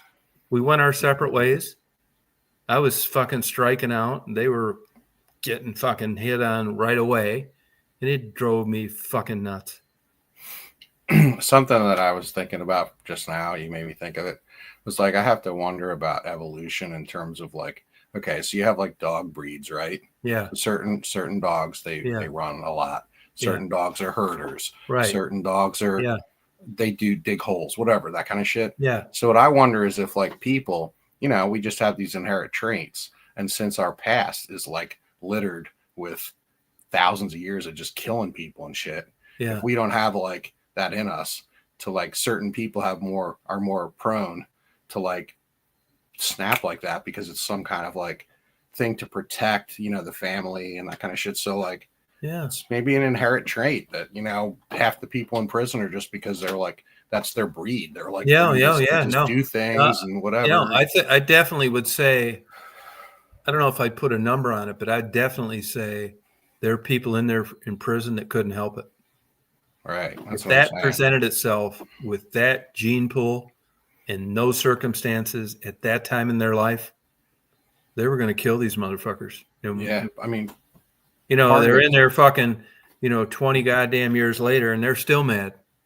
Yeah. I mean, if I didn't feel, if like the way I was raised, you know, my grandparents, I didn't see them that much, but I knew they cared about me. I knew my family cared about me and shit. And like, so I think like that really helped me, because at times in my life when I could have done bad stuff, I just like was like, I can't like do that. It would be like too disrespectful to my family. You know what I mean?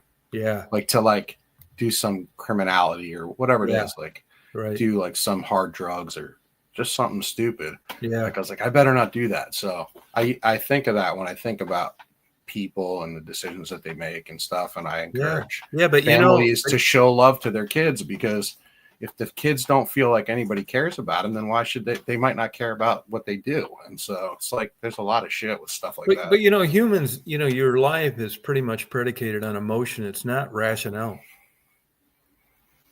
You're emotional and you base your life and a lot of the things you do on your emotions, not how smart you are. If it was how smart you are, every smart guy in the world would be happy and rich. Doesn't work that way. But if, let's say that you see something in someone's front yard, it's not your property, right? Yeah. And you're like, oh my God, there's like a trunk of gold in someone's yard, right? Like that could make my life a lot easier, but it's wrong to take. No, I was like that. I was like that till about 22. So like at a certain, then like, so then what is it? What do you think helps you make that decision? As you weigh the options, you're like, well, that's wrong to do. And like, where do you learn that? How much is I think in my case, I mean, I was kind of like born like that, and my dad encouraged it. Encourage what? To be good stealing or bad? Stealing and fucking like stealing and shoplifting and all that shit. My mom was like, if you ever steal, you go to jail. I'm not coming to help you out. Like, it was like, I didn't have anything to fall back on. It was like, you know, no one was encouraging me to like do anything wrong. It was like, all like, you better fucking do it right, because we raised you like that kind of thing. And now granted, I did bad stuff, but yeah, you know. No, I was lucky enough to just come to the conclusion one day, you better knock this shit off. I heard what you said, I think it was last night, about karma and stuff. Yeah. And like, you know, I don't know about that, but like today, right? This happened to me today, right?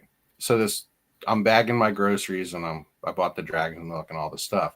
And then this girl comes to like bag my stuff at the very end, right? Mm-hmm. I'm thinking in my head, like, she's like going to do something shitty with my groceries, like the way she's bagging them. Yeah. And sure enough, like she put these strawberries right on top of my cart. And I had like sort of this negative energy about the whole situation. Yeah. You know what I mean? Right. Yep. As soon as I got out of the store, they all fell, you know, like, and they stayed in the bag, but like, it was like instantly, it was like, as soon as I was being negative, it was like something negative. No, I had that happen to me today too. It's like weird how that works. I mean, you know, I don't know. No, I sent Mark I got him 2 complete Led Zeppelin box sets, unrecorded practice sessions, and another like 24 disc, every song they ever did. I've had them for a while. The fucking post office was out of the medium flat rate shipping boxes, right? So they came in. I mailed his shit, and Teresa's another lady that comes on. I sent her some petrified wood. So I go in the fucking thing like quarter till. I think I'm just going to like fill out a customs form. Well, as it turns out, it's all this fucking paperwork. And the girl at the clerk doesn't know, she doesn't get the weird Canadian zip codes. They are different than ours. Mm-hmm. So all of a sudden it's noon. She said, why'd you come in here at the last minute? I got to go pick up my baby. And I wanted to say, just fucking finish this, dumb bitch. Right. I can't help it. You don't know what you're doing, but I didn't. And I just sucked it up. And I actually tried to give her a tip, and she had to do it. We were there till 12:15, and some motherfucker kept calling her on her cell phone because they close at noon. But it was just a major negative energy fucking thing the whole damn time. But she helped you? Yeah, she finally got it sent, the motherfucker. I sent him a couple. I did because it was a flat rate fee box. Well, I don't think that fucking matters on international. Like I sent Teresa fucking 30 pounds of petrified wood.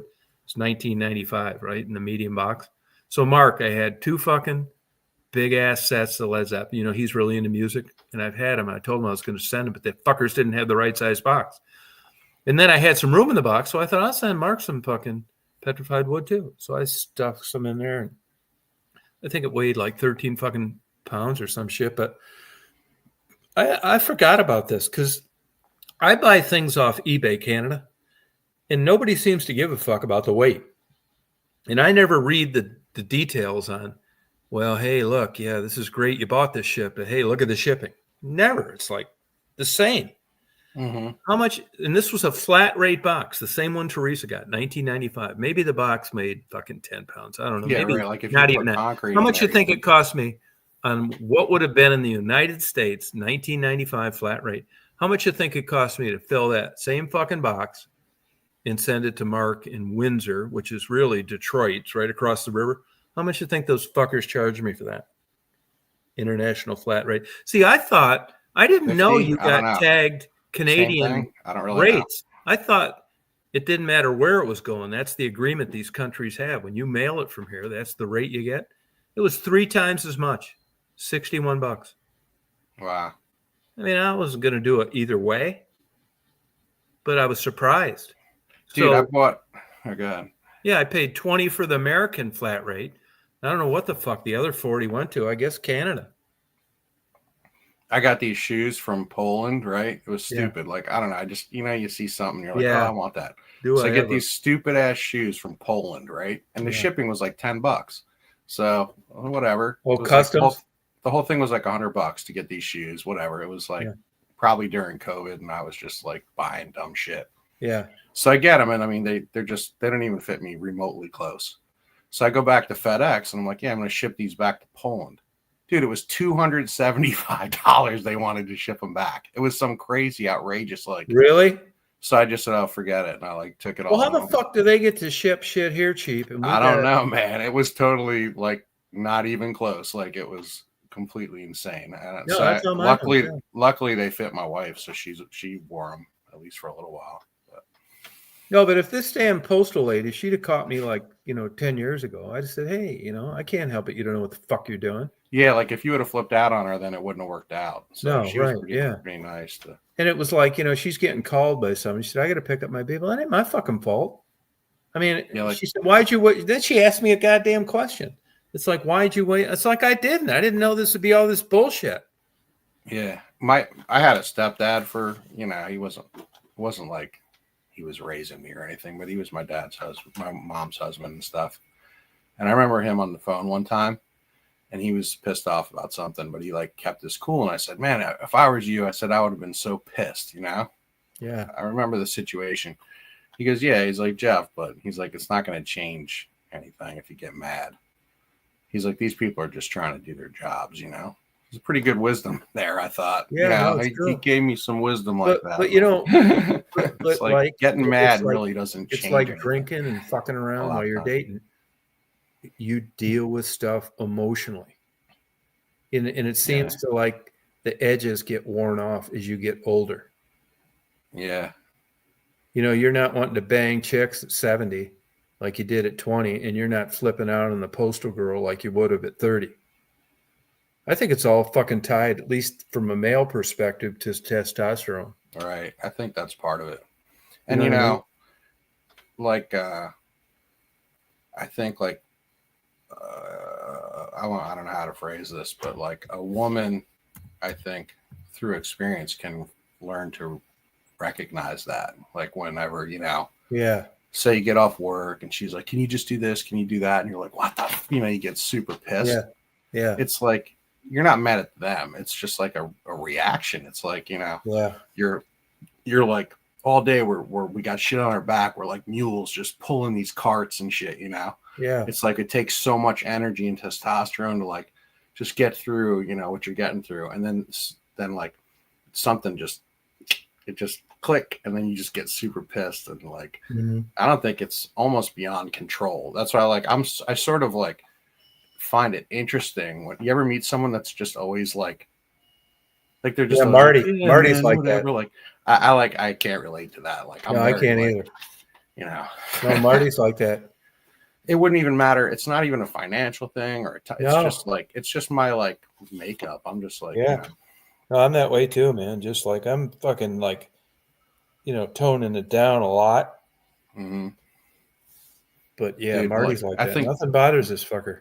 That's like my breed. Like people will be like, we can't do this, we can't do that, and I'm like, well, let's just fucking try, And I fucking do it. A lot of times, like I'm the guy that just pushes the shit and gets the job done and whatever. Like, just how I am.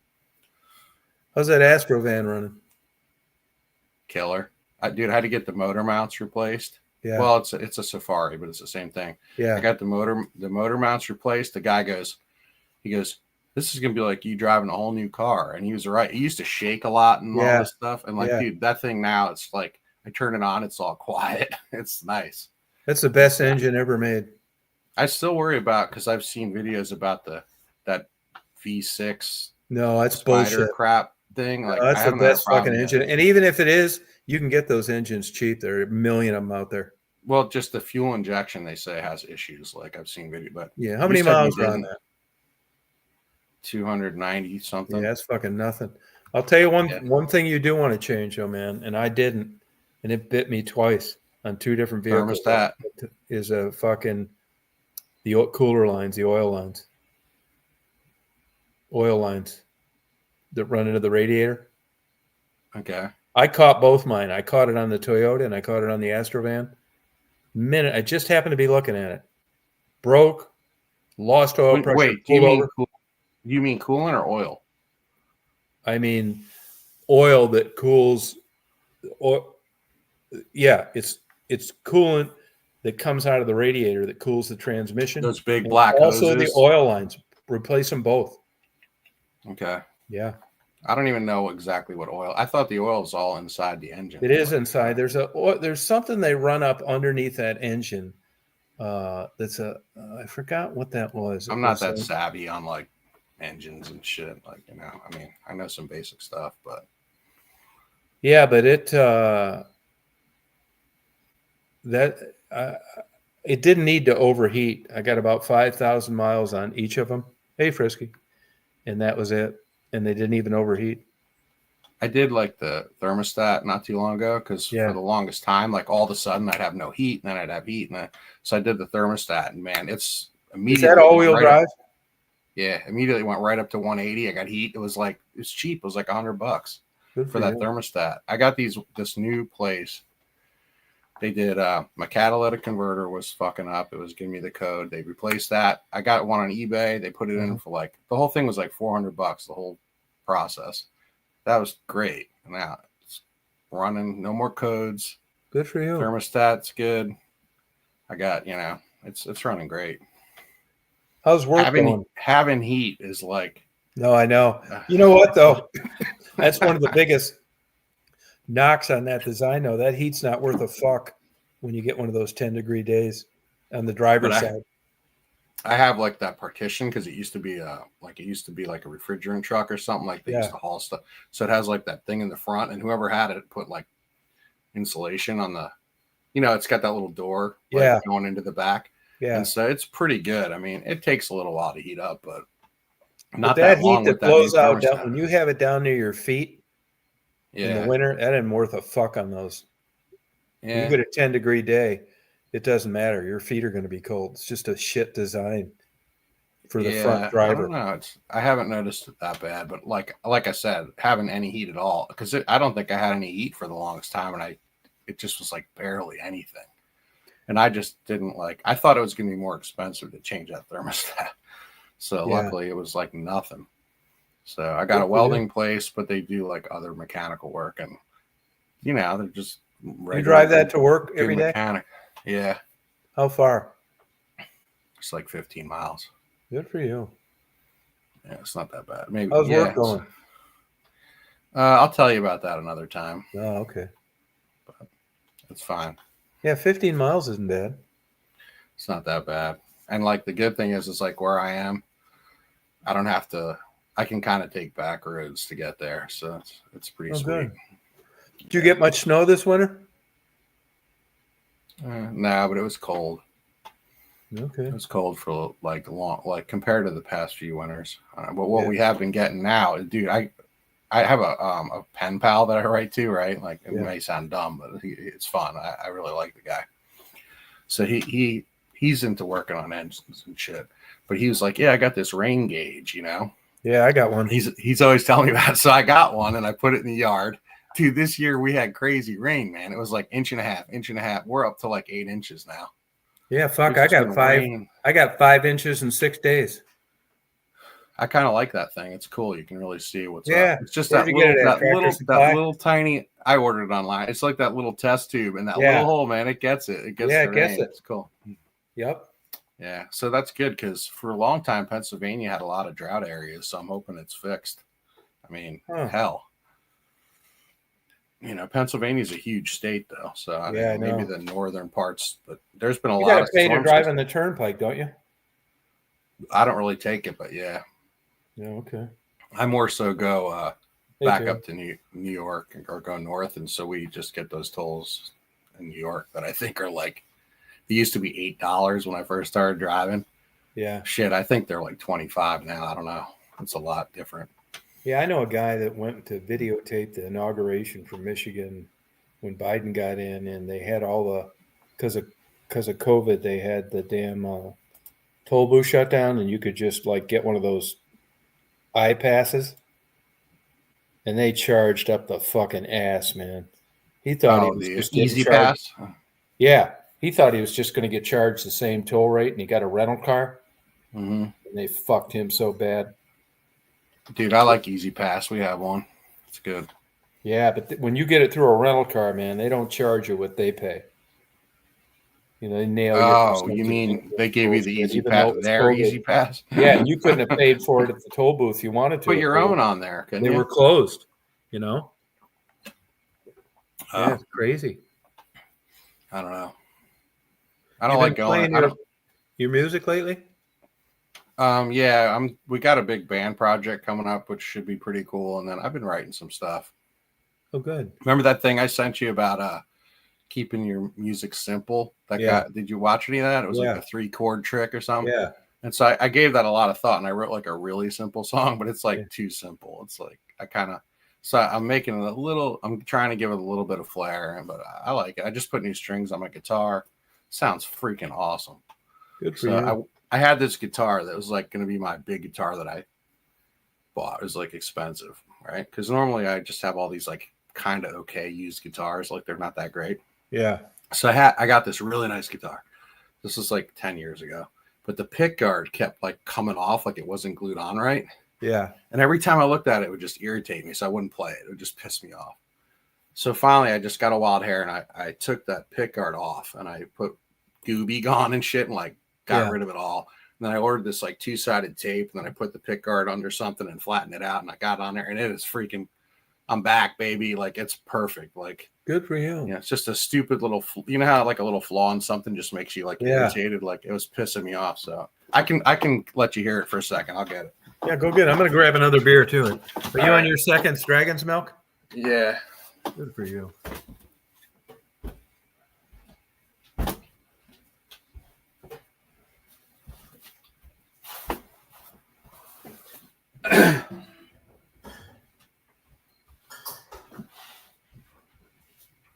got my opener out on the porch.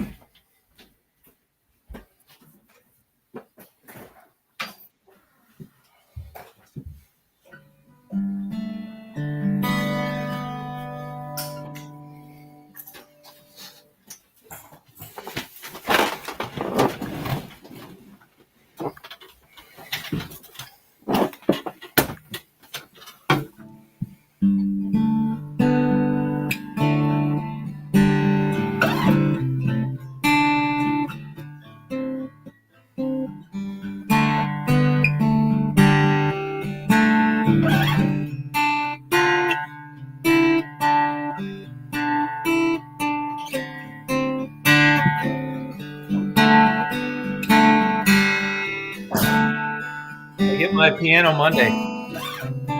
That's awesome.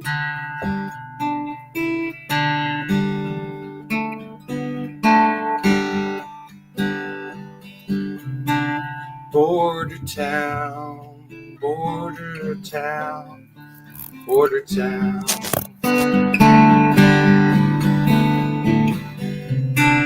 This old town where dreams come true every day.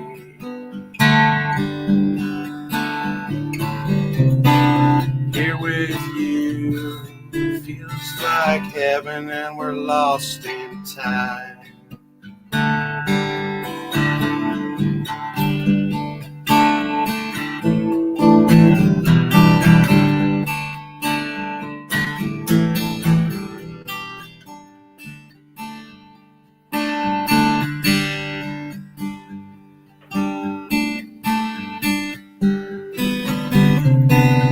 Angel eyes, stormy sky. To be with you feels like heaven, and we're lost in time. In this border town, border town.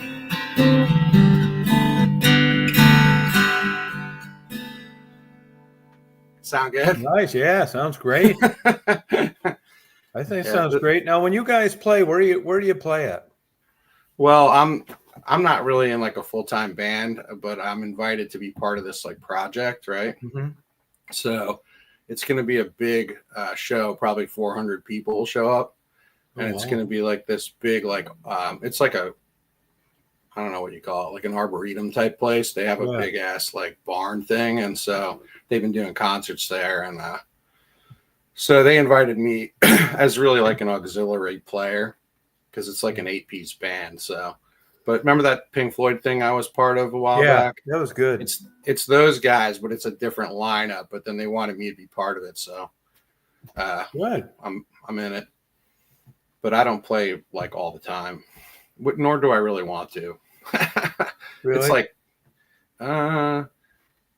maybe I would one day. It's like, I don't know. I just like play to just kind of enjoy music. It's not really. Yeah, that's the only reason I'm doing on this. Really, I'm doing it to like understand music better. That's kind of why I got into it. It's like I do things just to see if I can do them, kind of, you know? Yeah, I mean, I'm not going to be worth a fuck at it. Well, it's cool. What I think you'll appreciate about music, especially like I learned a little bit of keyboard for that Pink Floyd project. Yeah. And since the keys are laid out on the piano, right?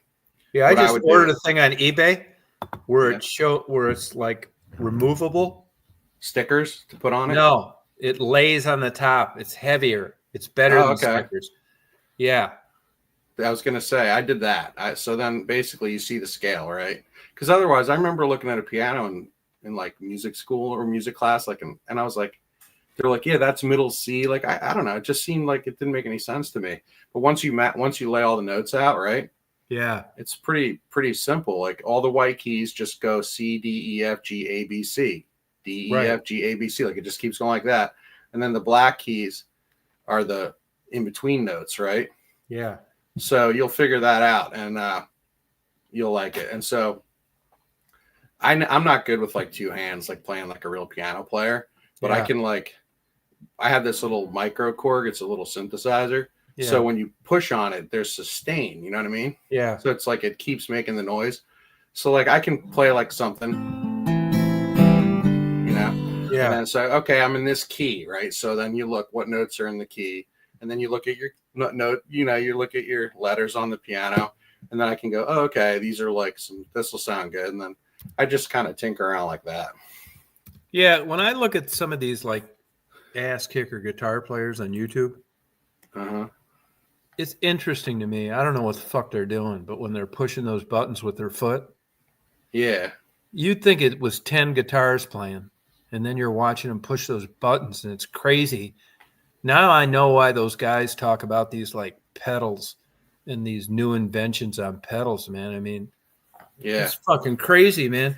You think they'd have like 10 tuned guitars, but they don't. They're just, I mean, they have a lot of guitars, but they're pushing these pedals. I can't believe it makes it sound that different. Yeah, they have what's called simulators, right?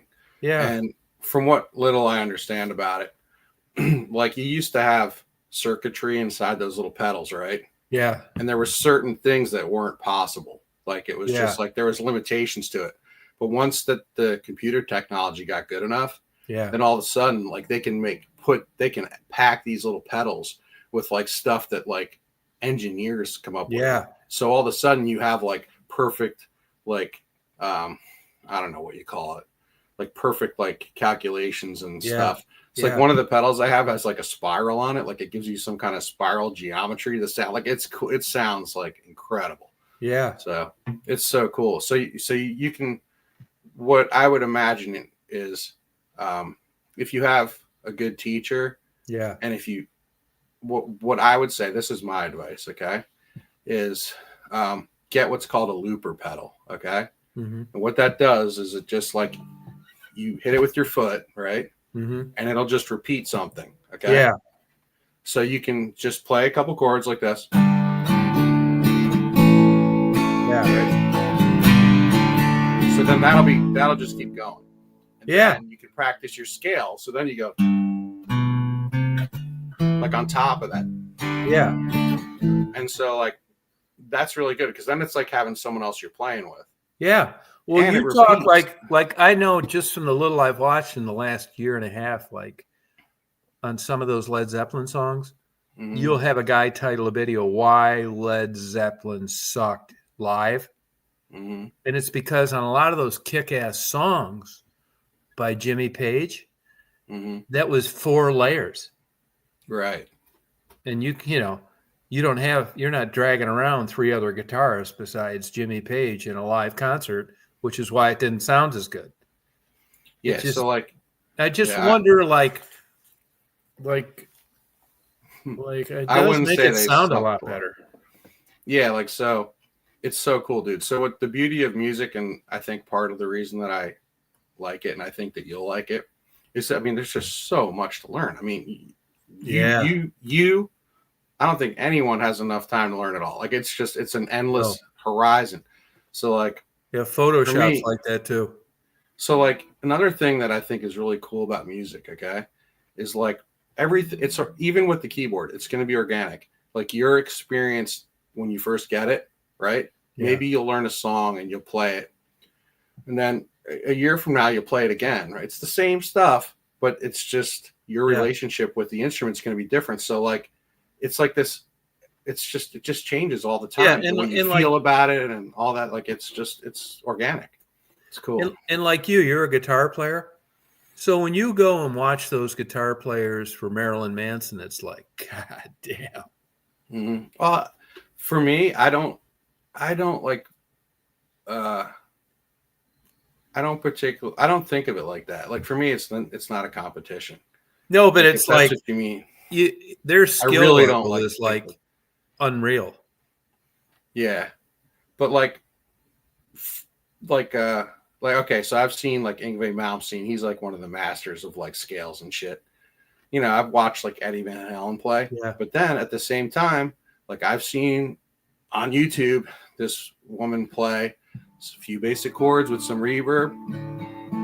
Yeah. You know, and just like her voice going through thing. And like to me just as pleasurable. Like, so it doesn't have to be like, but I'll tell you this, it doesn't have to be like this crazy, like fast, you know, it really doesn't. But I quiz everybody when I run into them anywhere, in a record store, a musician, looking at books in the music section, wherever, played in bands, when I'm at a concert, I quiz these people. And Eddie Van Halen comes up all the time. Yeah. I mean, there's something to that. But like, I'll listen to like that song. I listen to like Stairway to Heaven, right? Or no, yeah. I'm thinking of Babe, I'm Gonna Leave You, right? Yeah. I can't play it. I wish I could. But that first part of that song, like the way it comes, it's like real smooth and flowing, and like I like that part as more than like the you know, like I like a lot of the more like mellow, like I would think you would love I would think you would love Led Zeppelin 10 Years Gone. I don't know. To me, that's some of the most beautiful. Is that an album or a song? Song. Okay. Go on there and listen to Jimmy Page play 10 Years Gone. To me, it's just like I get like teary-eyed. Yeah, dude. When I watched that documentary I was telling you about, the Led Zeppelin becoming Led Zeppelin, it's like such a long thing before they finally start touring and shit. Yeah. But dude, that first show they did, when it all came together and Jimmy was playing those scales, like that the way he played, it was so accomplished. I cried. No. It was so fucking good. I know. Mean, it was so good. I just was like, oh my God. I know. It was like against all odds. Yeah. They like get to this place and it all's there and he just does it. And he's so good. And all that work he did, it was just like, I mean, it was beyond, to me, I thought, oh my God, like they are the best rock band of all time. No, I think so too. And you know, they're not my favorite group of all time, but I think they're the best band of all time. I mean, they had it all. I mean, you know, I don't listen to them every day or anything. I don't either. But to me, that's not even like you're always saying the litmus test. That's not even it. Like they were like just everything about them. The singing. No, and it's so good. No, and when you can, if they decided to tour, when you can sell out 5 days in a row everywhere you go after 50 years, you've developed a new following over multiple generations, and that's just insane. Yeah. You know, I wrote a book. You know, I'm fascinated with Jews. I talk about them all the time. There's a smart Jew entertainment lawyer out of LA that wrote a book, Passman, and it's about the business aspect of music. It's really super interesting.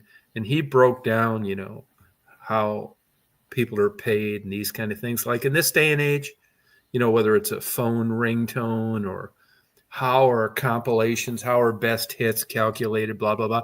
You know, a lot of these groups, just what I've pieced together, and I'm not saying this is accurate, but like groups like America and stuff like that, The Fix, who I love, if you can sell like 1.5 million albums, you're going to live in a 20,000 square foot home on the beach in California, which isn't anything as far as sales go. That goes to show you the money back in the day. And then I look at a band like REM that came out of Athens. I was talking to a guy today that's friends with him. He still talks to Michael Stipe. He worked for him part-time in a record store. And they sold 140 million albums. That's fucking insane. Yeah. I mean, they must have like, you know, America sold like 9 million albums. U2 Genesis sold like 29 million. Forget it. No, I mean 140 million. It's just surprising to me on some of the people that I would have thought, based on, you know, coming up and hearing them, what they would have done compared to what they did compared to other people like Elvis Presley, Michael Jackson. Just fucking insane numbers, man. Yeah, dude. Even though I'm younger than you, like I still think probably it was similar, because when I can say we were growing up, and there wasn't that much shit. I mean, it was like you had like Budweiser, Michelob, you had that, and you had like and you had like a music in your house, which was like the big escape. Yeah, and I mean, TV wasn't even that great. I mean, it was okay, but music was like the shit. It was like for me, dude, I'd be like, oh my God, I love music. I just sit in my room and listen to music all day, like all night. Like it was just great. And I don't know. Now there's so many things, like I don't think it's as important as it, but it's still like never gonna die. Like it's that good. No. One thing that it what surprised me though is like he talked about, I would have assumed that in this day and age you'll take like a Justin Bieber, right? That's just an anomaly. I mean, I would have thought that if you got great talent, you can promote yourself and you can get on YouTube and people can find out about you and you're off to the races. The opposite. He said there are so many fucking people out there now that the likelihood of you getting recommended and known is promote yourself. Better off getting hit by lightning 10 times. Yeah, absolutely right. That's why it's the opposite of what I thought. And here's another thing. I want your opinion. But then I think there's also maybe anyway a chance that you could make it. Just but it's so fucking slim. It's ridiculous. I mean, there's plenty of people out there. It works this way in sports too. A lot of it has to do with who drafts you. Mm-hmm. And unless you're some gene freak like LeBron James or Michael Jordan, but other than that, it's who drafts you. But what do you think of this? Like, I don't really know that much about music, but I know a little. And I just think there's a lot of bullshit in music. Like Hall & Oates, I saw them twice when I was growing up. And now that I've matured and I look back at Hall & Oates, it seems like bubblegum bullshit. I wouldn't walk across the street to see him. But my opinion, it's like a marriage. You're coming up, neither one of you got shit. You run into John Oates. He's a fucking midget. He can play a guitar. He can run interference like Johnny Carson with Ed McMahon. It's a lot easier to tour around with two people than one. And all of a sudden, you sign these contracts like marriage. You marry some bimbo. You get divorced 30 years later. She gets half of what you created. I don't really totally agree with that.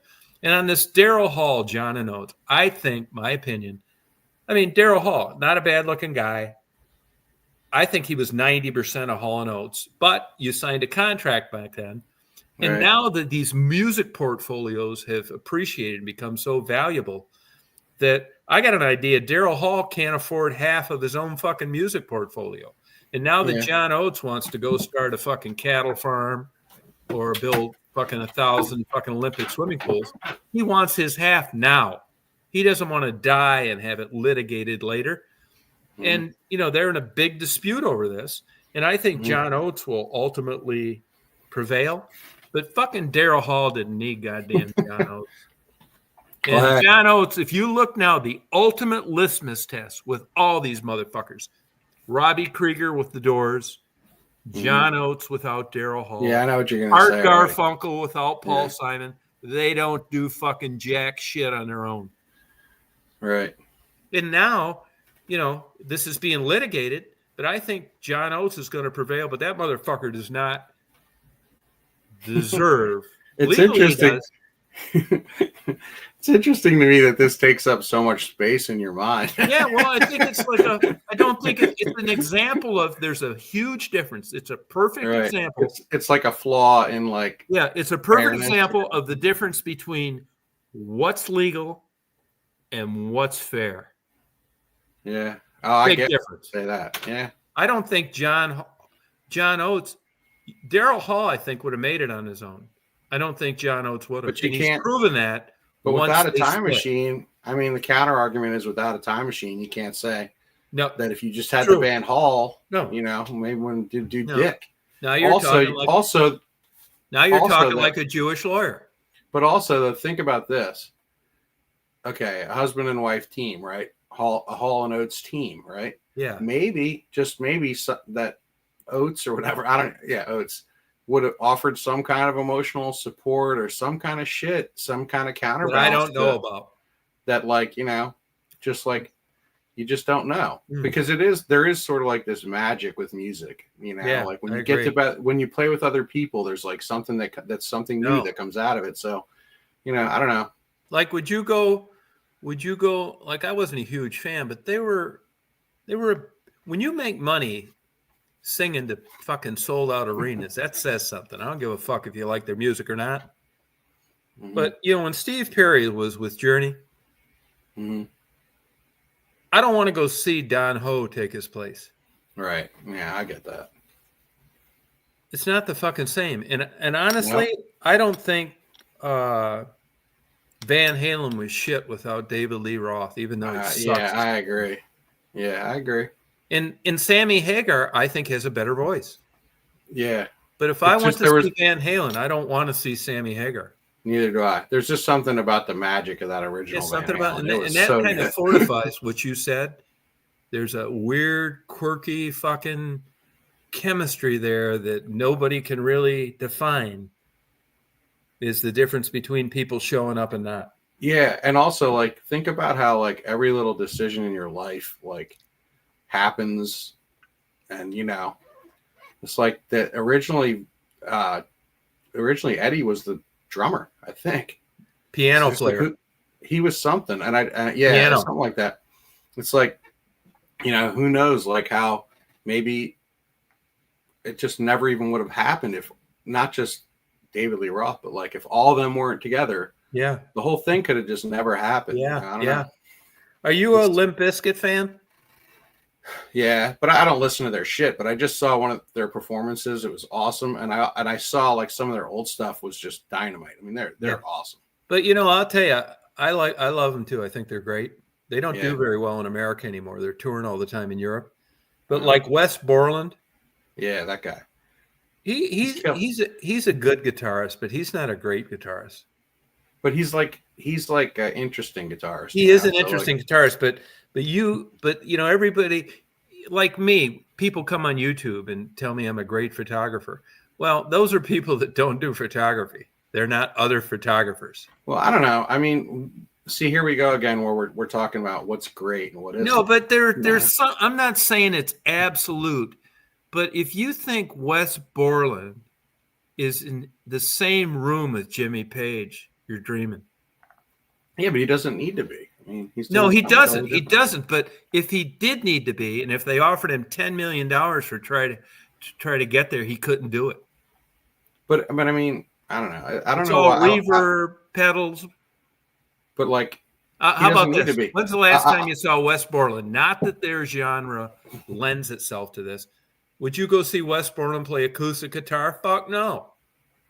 Would you see Jimmy Page play acoustic guitar? Yes. Well, I mean, I don't know. I might go see Wes Borland. He's a super fucking cool guy. I love the guy. My point though is that like he does his thing. So like, you don't want to be anybody else. I mean, I don't. No, I agree with that. No, this whole notion of who's better and the best and all this fucking bullshit.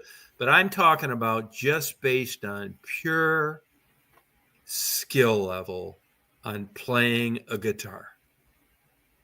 Yeah, I don't know if Wes Borland's the best example for that because he's pretty damn good. I don't even know how good he is. I think he's pretty badass, yeah. But I think the rubber meets the road on an acoustic guitar. But even like, getting back to what you said about not wanting to go see Journey without Steve Perry, right? Yeah, I think that goes for like anybody that I'm fond of, whether it's like some local guy down at the pub here that plays, right? Yeah. If somebody else, like let's say that guy died and someone else showed up to play his songs, yeah, I'm not going to see. I want to see the real people play. So to me, it's like there's magic in every. Like if there was some other guy that pretended to be you, it's just impossible. I mean, I want to see Tom Reed. I don't want. That's why I think you don't give yourself enough credit with your channel and your photography and shit. Because even if you don't think that you're the best photographer, to me or to maybe a lot of people on here, it's not that you're fucking some killer for Diane Arbus or something, but like you're you, and like I think you do some killer stuff in the videos, and I don't think anyone else could have done it. So like it's just I watched those other videos, the fucking White Stripe Belly or whatever, and some of these other people that go around, and it's not the same, man. It's like you're you and you did it your way, and like that's what makes it cool. It's like it's like but I think you would have to agree with this though. You can't take it that I'm not just going along with what you're saying. No, but I mean, I'm not going to just say yes to like. Yeah, no, but what would have happened? What would have happened? You love to. No, what would have happened without the 2 years of just luckily enough running into 15 compelling, super interesting prostitutes. Okay. I'm going to do a weird switch. I could name them all. Okay. Okay. But I'm going to do a weird switch on this. Okay. Yeah. Like these people that say, oh, if it wasn't for God's gift, I never would have been such a good plumber or whatever. You know what I mean? Yeah. It doesn't matter God's gift or these other people. You took the initiative. You know, the people who make something out of something are the people who take the initiative and put the time in to do it. And you did it. And like, so I think you should give yourself more credit than you think. Well, the only credit I'll give myself for it is when I did that, I couldn't help it. I was going to fucking do that. Watch people watching or not. Dude, think about probably in your life, how many people, right, that just don't show up. They just don't fucking show up. No, but I showed up. For some weird, quirky reason, I was hell-bent on doing that. Yeah. I know. But I mean, I'm not religious. It wasn't divine because, you know, there were quite a few of those videos that ended up going viral that were not viral for a long time. Yeah. And I could have gave a fuck. I get it that part of it is beyond your control, but like I was there for a lot of it. And I'm telling you, man, you put the work in, you showed up, you went into those play areas, you did shit. I don't remember anybody else going into fucking burned out buildings with people where they could get shot and shit back then. But let me tell you, part of that I think was on honestly, top of that, man. I mean, you know, I grew up around that area, and that isn't as bad as it looked like. If you noticed, I never went on the east side of Detroit because it's dead by now. But my point is, I mean, I guess you're going to be tough to convince because I've even written emails about this, but I don't see anything. I turned a camera on. I ran into cool people. I mean, really, there was about like 9 prostitutes that made the whole thing fly. And the ones before and the ones after were just like boring prostitute interviews. I think it's cool that you're not like an ego guy about it. No, because I think it's bullshit. That would be pretty douchey. Yeah, I think so too. But I do think, though, that from my perspective anyway, that you deserve credit, man. You were there. You fucking did it. So. Well, thank you. And, dude, you're funny as shit. In my whole life, I've never met anybody that was so fucking honest. Like the fact that you talk about like it's mental illness, porn, and all this shit. It's fucking, there ain't nobody else doing it. Like it's bad. That. It's funny as shit. I remember one time. I don't think there was that many people watching.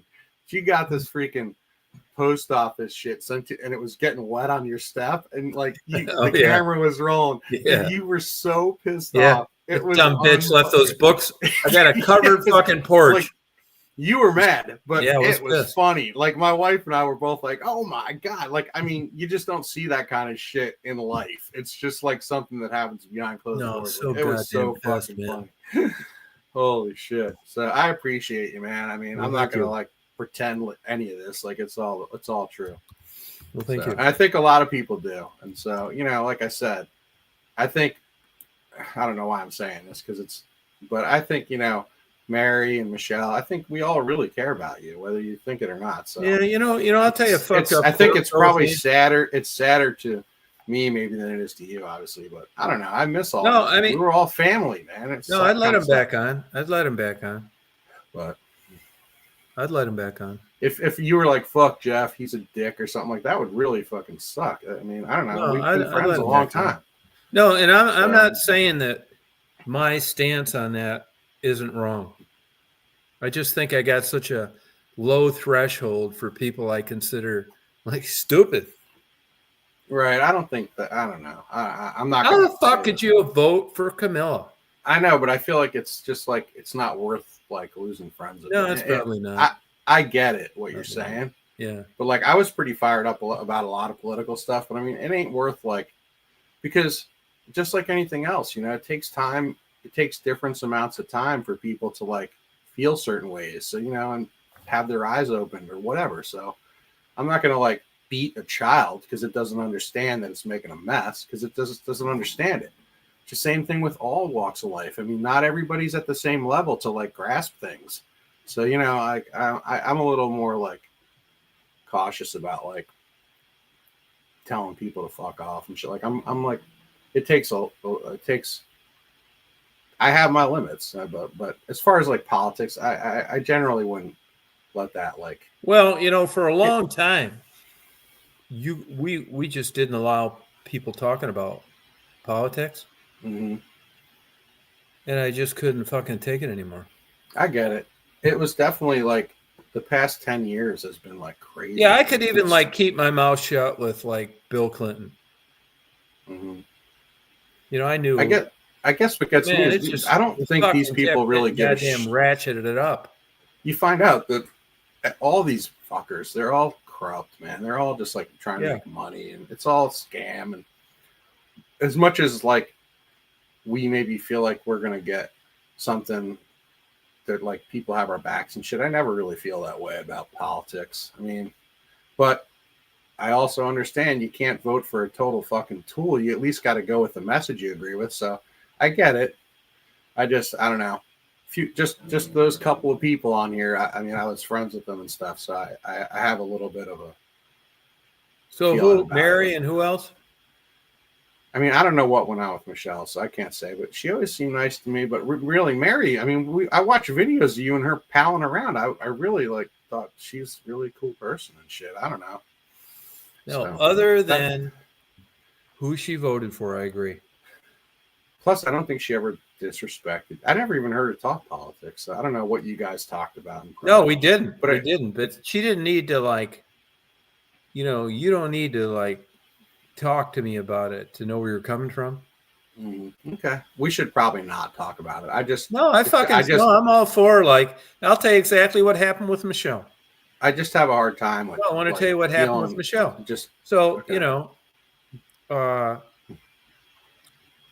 Try to be a good, supportive guy. Nothing in it for me with Michelle. Really, it's not like I'm trying to fucking meet these girls now. This goddamn bullshit.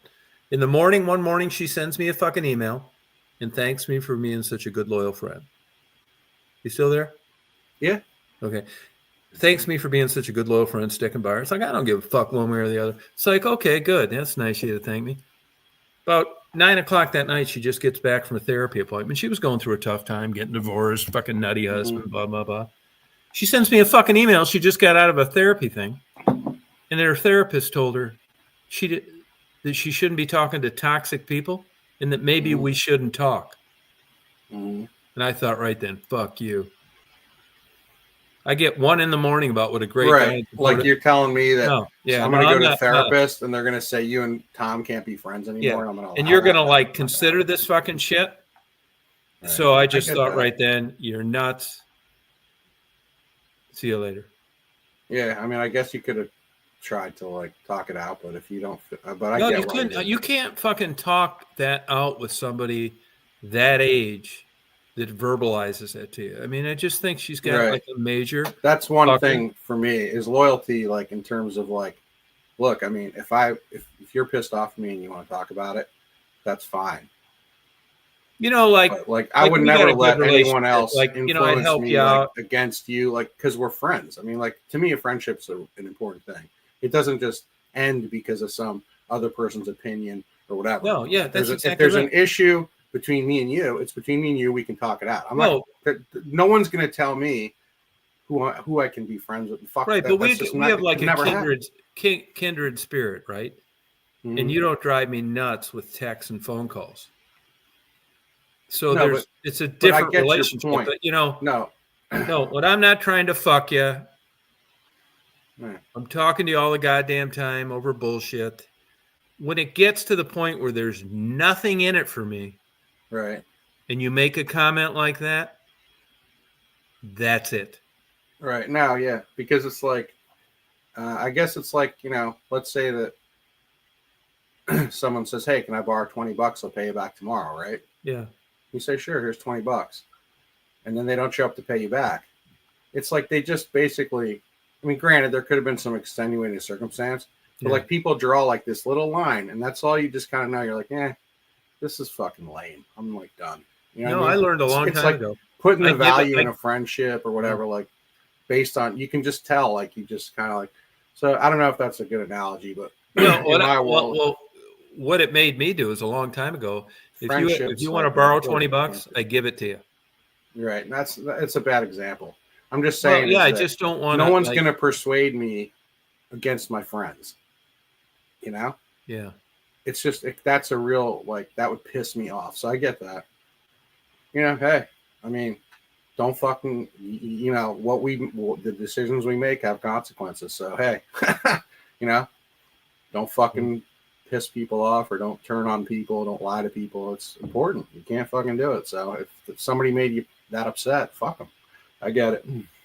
Well, I mean, it was a combination of nothing in it for me and that. Okay. Makes sense. I get it. Like that crazy fucking, I mean, I'm sympathetic to people that may, struggle in life. Mm-hmm. Like that crazy Chris and his fucking nutty girlfriend, Debbie. I don't I'm really know that supportive much of them too, until they talked a lot of shit about Mark Kropka. When he cut him I off don't like and that shit. interrupting their fucking thing. I thought, fuck them too. I don't like that kind of stuff. That's probably why I'm saying something, just because we're all friends. And so, if a friend of mine has a I don't want people to be mistreated and shit. I don't like that at all. It sucks. You're not going to meet a nicer guy than Mark. Mm-hmm. I've never even seen him be mad. No, he's always nice. No, that motherfucker would let goddamn Jack the Ripper on there. He would. He's like Marty's like that. Marty's like that. Holy shit, you're cracking me up, dude. No, he really would. I mean, I'm just fucking not like that. And another weird quirk. You mentioned it earlier, but the conversation took a different turn. Like for me, I don't give one goddamn fuck about people caring about me. That's a real staple in a lot of psyche of people. That they care, they show. I don't give a flying fuck. I fully intend on just dying and being by myself and just fucking fine with it. I don't know whether that was some kind of self-preservation or I wasn't rubbed enough as a baby. Yeah. Genes, but I could give a flying fuck. Yeah, I've become more withdrawn over time for sure. I don't need a lot of that stuff. But, I mean, it just doesn't. Yeah, I get what you're saying. But you say that, but yet you seem to have hit the jackpot. You're love your wife and you're glad you met her and all that kind of shit. Yeah. You guys don't vote the same though, do you? No. I don't know. She didn't tell me but I don't think so. Yeah, but you told me one time she doesn't like me because Yeah, I don't think we did, but we just came to a way to where we just didn't let it bother us, even though, because I think, like I said, I mean, that shit ain't worth our marriage. I mean, or being upset with each other. It's just I don't think it's worth it to me. Anyway. No, it's not worth it.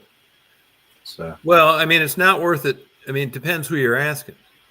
To you, it's not worth it because you've married somebody that I kick off the chat.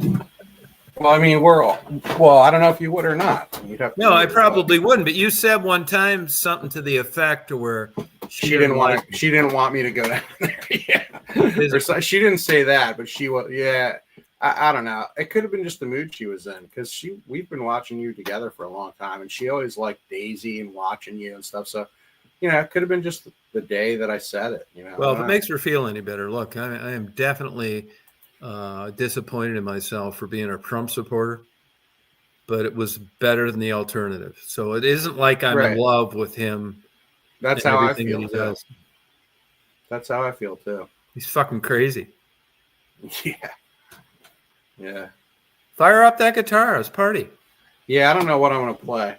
I was trying to learn that John Sebastian song. A Lovin' Spoonful. That's a Mark Kroc, fellow Canadian. You know that one? No, I don't. Did you like Gordon Lightfoot? I don't really know his stuff something to battle Edmonds Fitzgerald or something. Yeah, it's a little bit before my time. So who's your favorite like folk kind of singer? Don't say Bob Dylan, please. I like Neil Young. He's not fucking crazy too. He's not crazy too. You know, I was talking to this Jew that I know in Augusta that's a genius as far as music trivia. And he told me when America first came out and they were playing him on the radio a lot, Horse with No Name and all that shit. Yeah. They'd ask people to guess who it was, and they all thought it was Neil Young singing. It was Dewey. Yeah, I remember thinking that too, even when I was a kid, even when I was young. So I've been through the desert on a horse with no. Yeah. Just so there's no confusion and you know exactly how I feel. I mean, I think Bob Dylan sings like he's got a dick in his mouth. Yeah, but I appreciate his writing. He's fuck. Shit. That's what everybody says. I mean, well, why don't he write fucking books then and quit singing? He sucks. Mm-hmm. And let me tell you this, I'm beginning to think that's all one. It's okay, Tom. I'm not that invested in it. I'm thinking I'm not saying that you're wrong. I'm just saying that like I appreciate it. So no, I'm thinking that this is all one supercharged Jewish fucking conspiracy. And then, let me tell you why. You know why? Because anywhere you go, a documentary, he's so fucking brilliant. He's fucking, you know, and you got to admit that his voice sucks and he sounds like he's got a dick in his mouth when he sings. The only thing left is that he writes so well, okay? So once that's fucking gone, but here's my litmus test on if you're worth a fuck or not. You got to admit that some are better than others. Will you please admit that? Yeah. Okay. All right. So this is the ultimate litmus test. You go in a fucking record store and you see how many copies of their bullshit is for sale. And Bob Dylan, you'll fucking run out of bags before you run out of shit available, which says to me it's a bunch of bullshit. Bob Dylan, any record store you go in anywhere, there's 1,000 fucking copies for sale. Dude. Why? Because he sold trillions of fucking albums. Because he sucks. Because, yeah, okay. Yeah, he fucking sucks. I mean, you're not going to know this through dude, this is all, dude, you got to do stand-up. You got to do stand-up at that 40-watt club. Like, dude, this shit would crack people up. It's so fucking funny. I get fucking murdered. No, yeah, but on stage it's art. It's not like it fucking sucks. Right, look, and also, you know, for all the shit late, I talk, and there's some good guys out there in rock too, like Phil Collins. He didn't fuck Genesis like David Bowie did with this Ziggy Stardust and the Spiders from Mars. He just stuck and he took care of those guys. He's a good guy, man. It's so sad. Of course, you know, his health's fucked. He's about ready to die. He was an alcoholic. He was in a wheelchair now. You know, good guys finish last. There's a perfect example, but he's a good guy. I'll tell you who else is a good guy, too. I've watched different – I'm not into collecting cars and shit, but I'll tell you he's a stand-up, solid motherfucker you can count on. Jay Leno. He is. Dude, it's like 12:22, and my wife's sleeping upstairs, so I got to get going. But I'll play a little bit of something for you. If she's sleeping upstairs, why do you got to get going? Because I'm keeping her up, I can tell. Well, then she's not sleeping.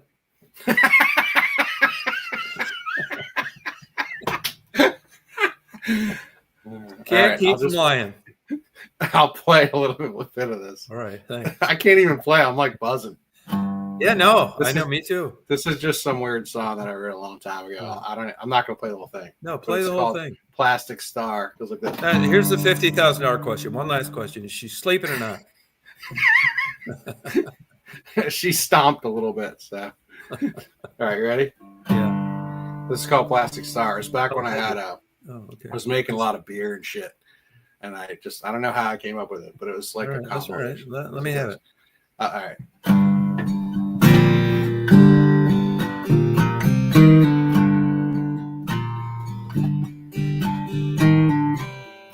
Plastic star on the floor, 557 on the door.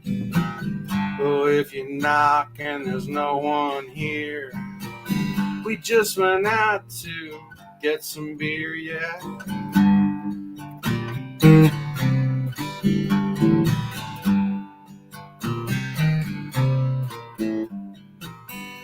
Pretty girl, I took her slide, but I never watched her eyes open wide. Pulling the night, we're ready to go, ready for some overdose, yeah.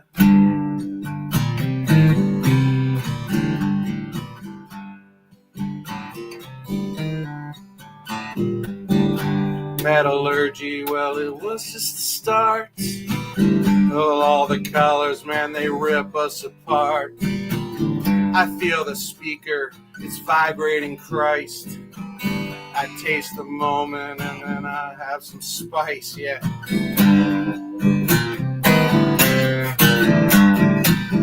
Plastic star. If you love me, I love you. If I forget how it goes. Some shit like that. No, it sounds good. You got a young sounding voice.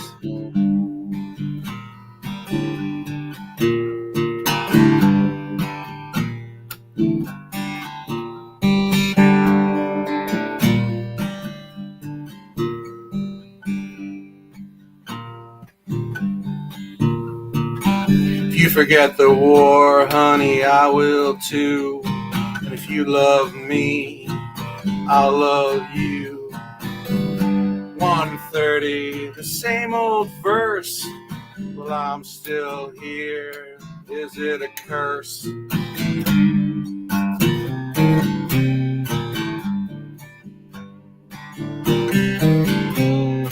Plastic star. Oh, and then it goes. Plastic star on the floor. 557 on the door. Well, if you knock and there's no one here, you better make yourself scarce. You better disappear.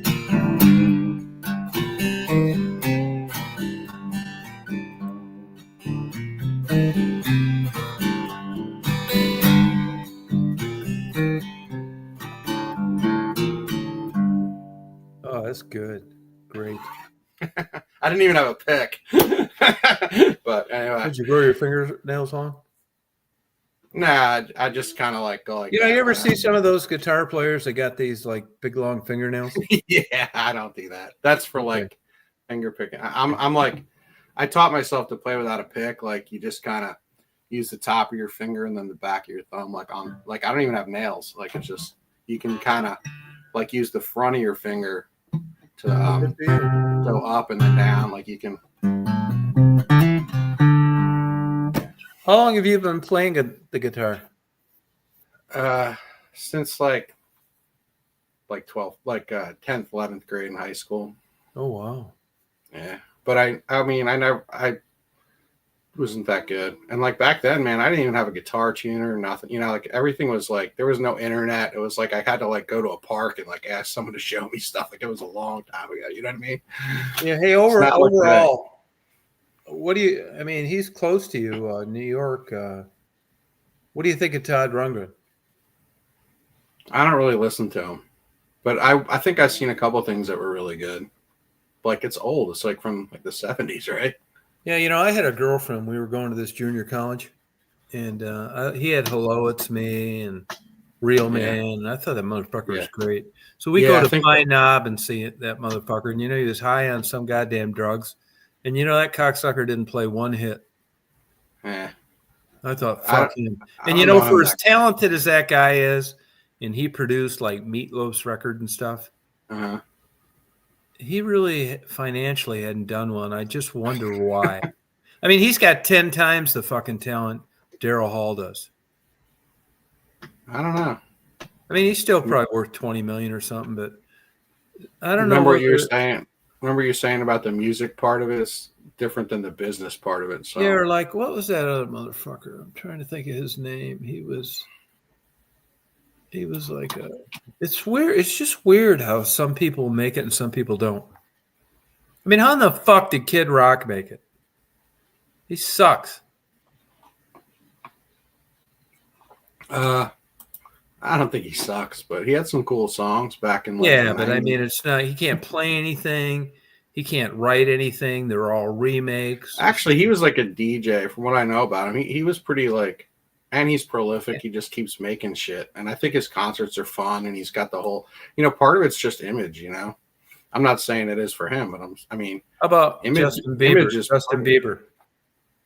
He's pretty cool. He had some cool like stuff. It's like a lot of that music. I wish I had like producers to make beats and shit. Like, a lot of that stuff's just beats and like it's fun. And so, people respond to it. It's not about. Well, I know you like him, but do you think he has talent, Marilyn Manson?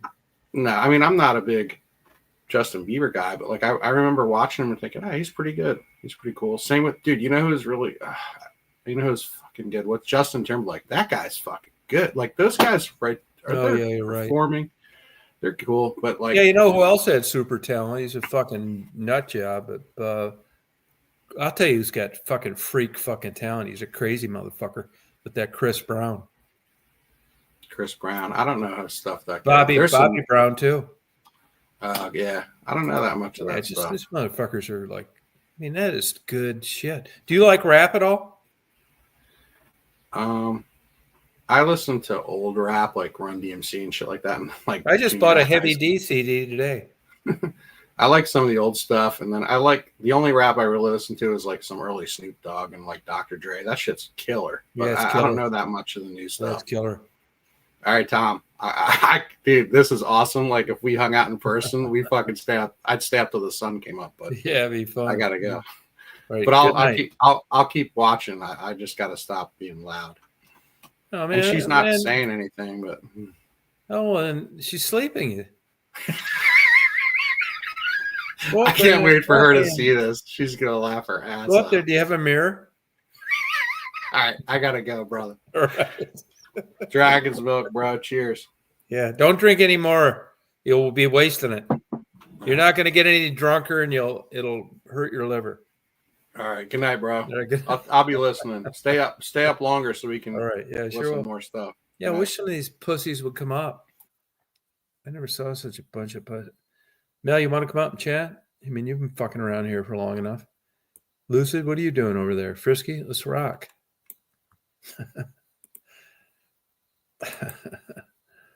Let's do it. What the fuck do you people are afraid of, man? Having fun?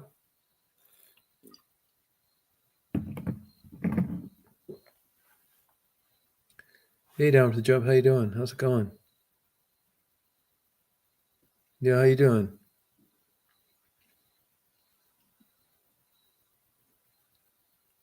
You want to come up and party?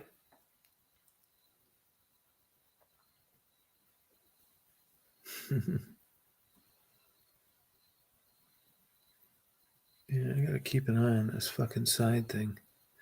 A little rusty on StreamYard. I haven't fucked with it in like 6 months. StreamYard went up. The cheapest you can get it is like $440, $30 a year. Oh, kicking it. Oh, good for you. Which I think is like worth it. I mean, I didn't think it was worth it for a while, but I do again because the YouTube ones are just such a pain in the ass.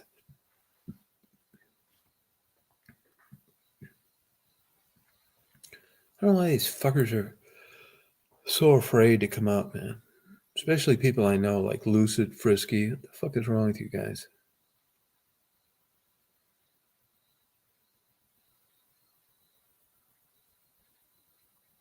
Yeah, just do it. It's a party. Yeah, it's Dragon's Milk. If you like beer, Dragon's Milk. If you like good peaty scotch, Ardbeg 10. It's really good.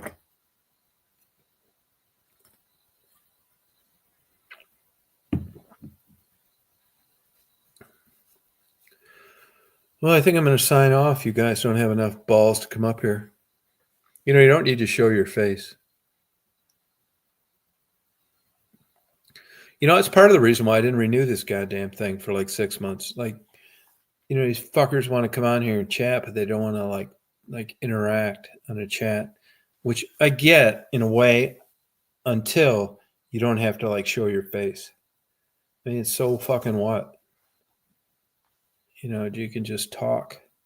Stephanie, she had like a stressful weekend. I don't know why you fuckers are like this. I go through all this to set this up, and then you don't even want to talk.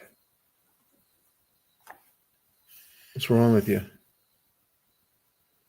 Yeah, so what? Who cares? You don't need to show any picture. You can just like show black. You can just talk. You know, you can just like show an avatar.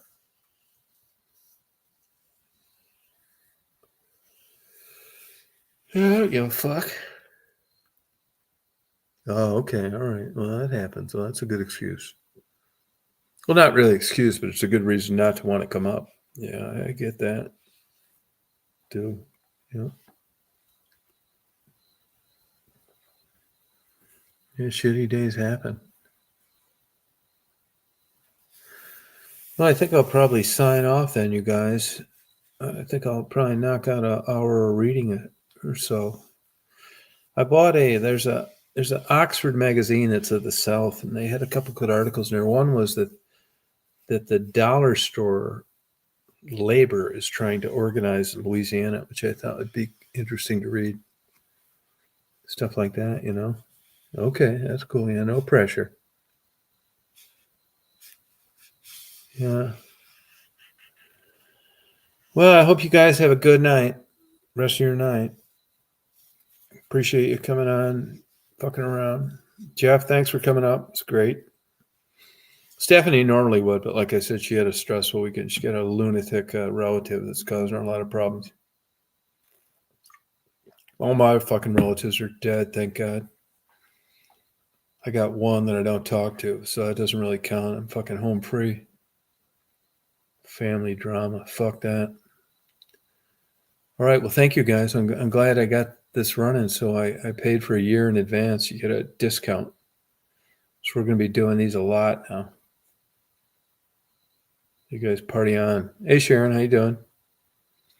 So have a good night and have a good day. I'll probably do one tomorrow too. Now that I got this running thing on. No, yeah, Janice, quit this fucking bullshit. You come on and verify yourself, and I'll let you come on. But you got to quit fucking stalking people and coming up with multiple IDs. Yeah, I don't care that much. I mean, I'd rather they came up, and it's fun to talk. But if they don't, fuck them. I don't need like people like that. I gotta blow them to chat. You included. And you know I know who you are too, Janice. That's why I blocked your goddamn fucking stalking ass. Now you know I don't want you on here. I blocked you on an earlier ID, so why'd you come back? I'll block all you fucking weirdos. So good night, you guys. Have a good night. Fucking quit stalking me. Have a good day tomorrow. Party on.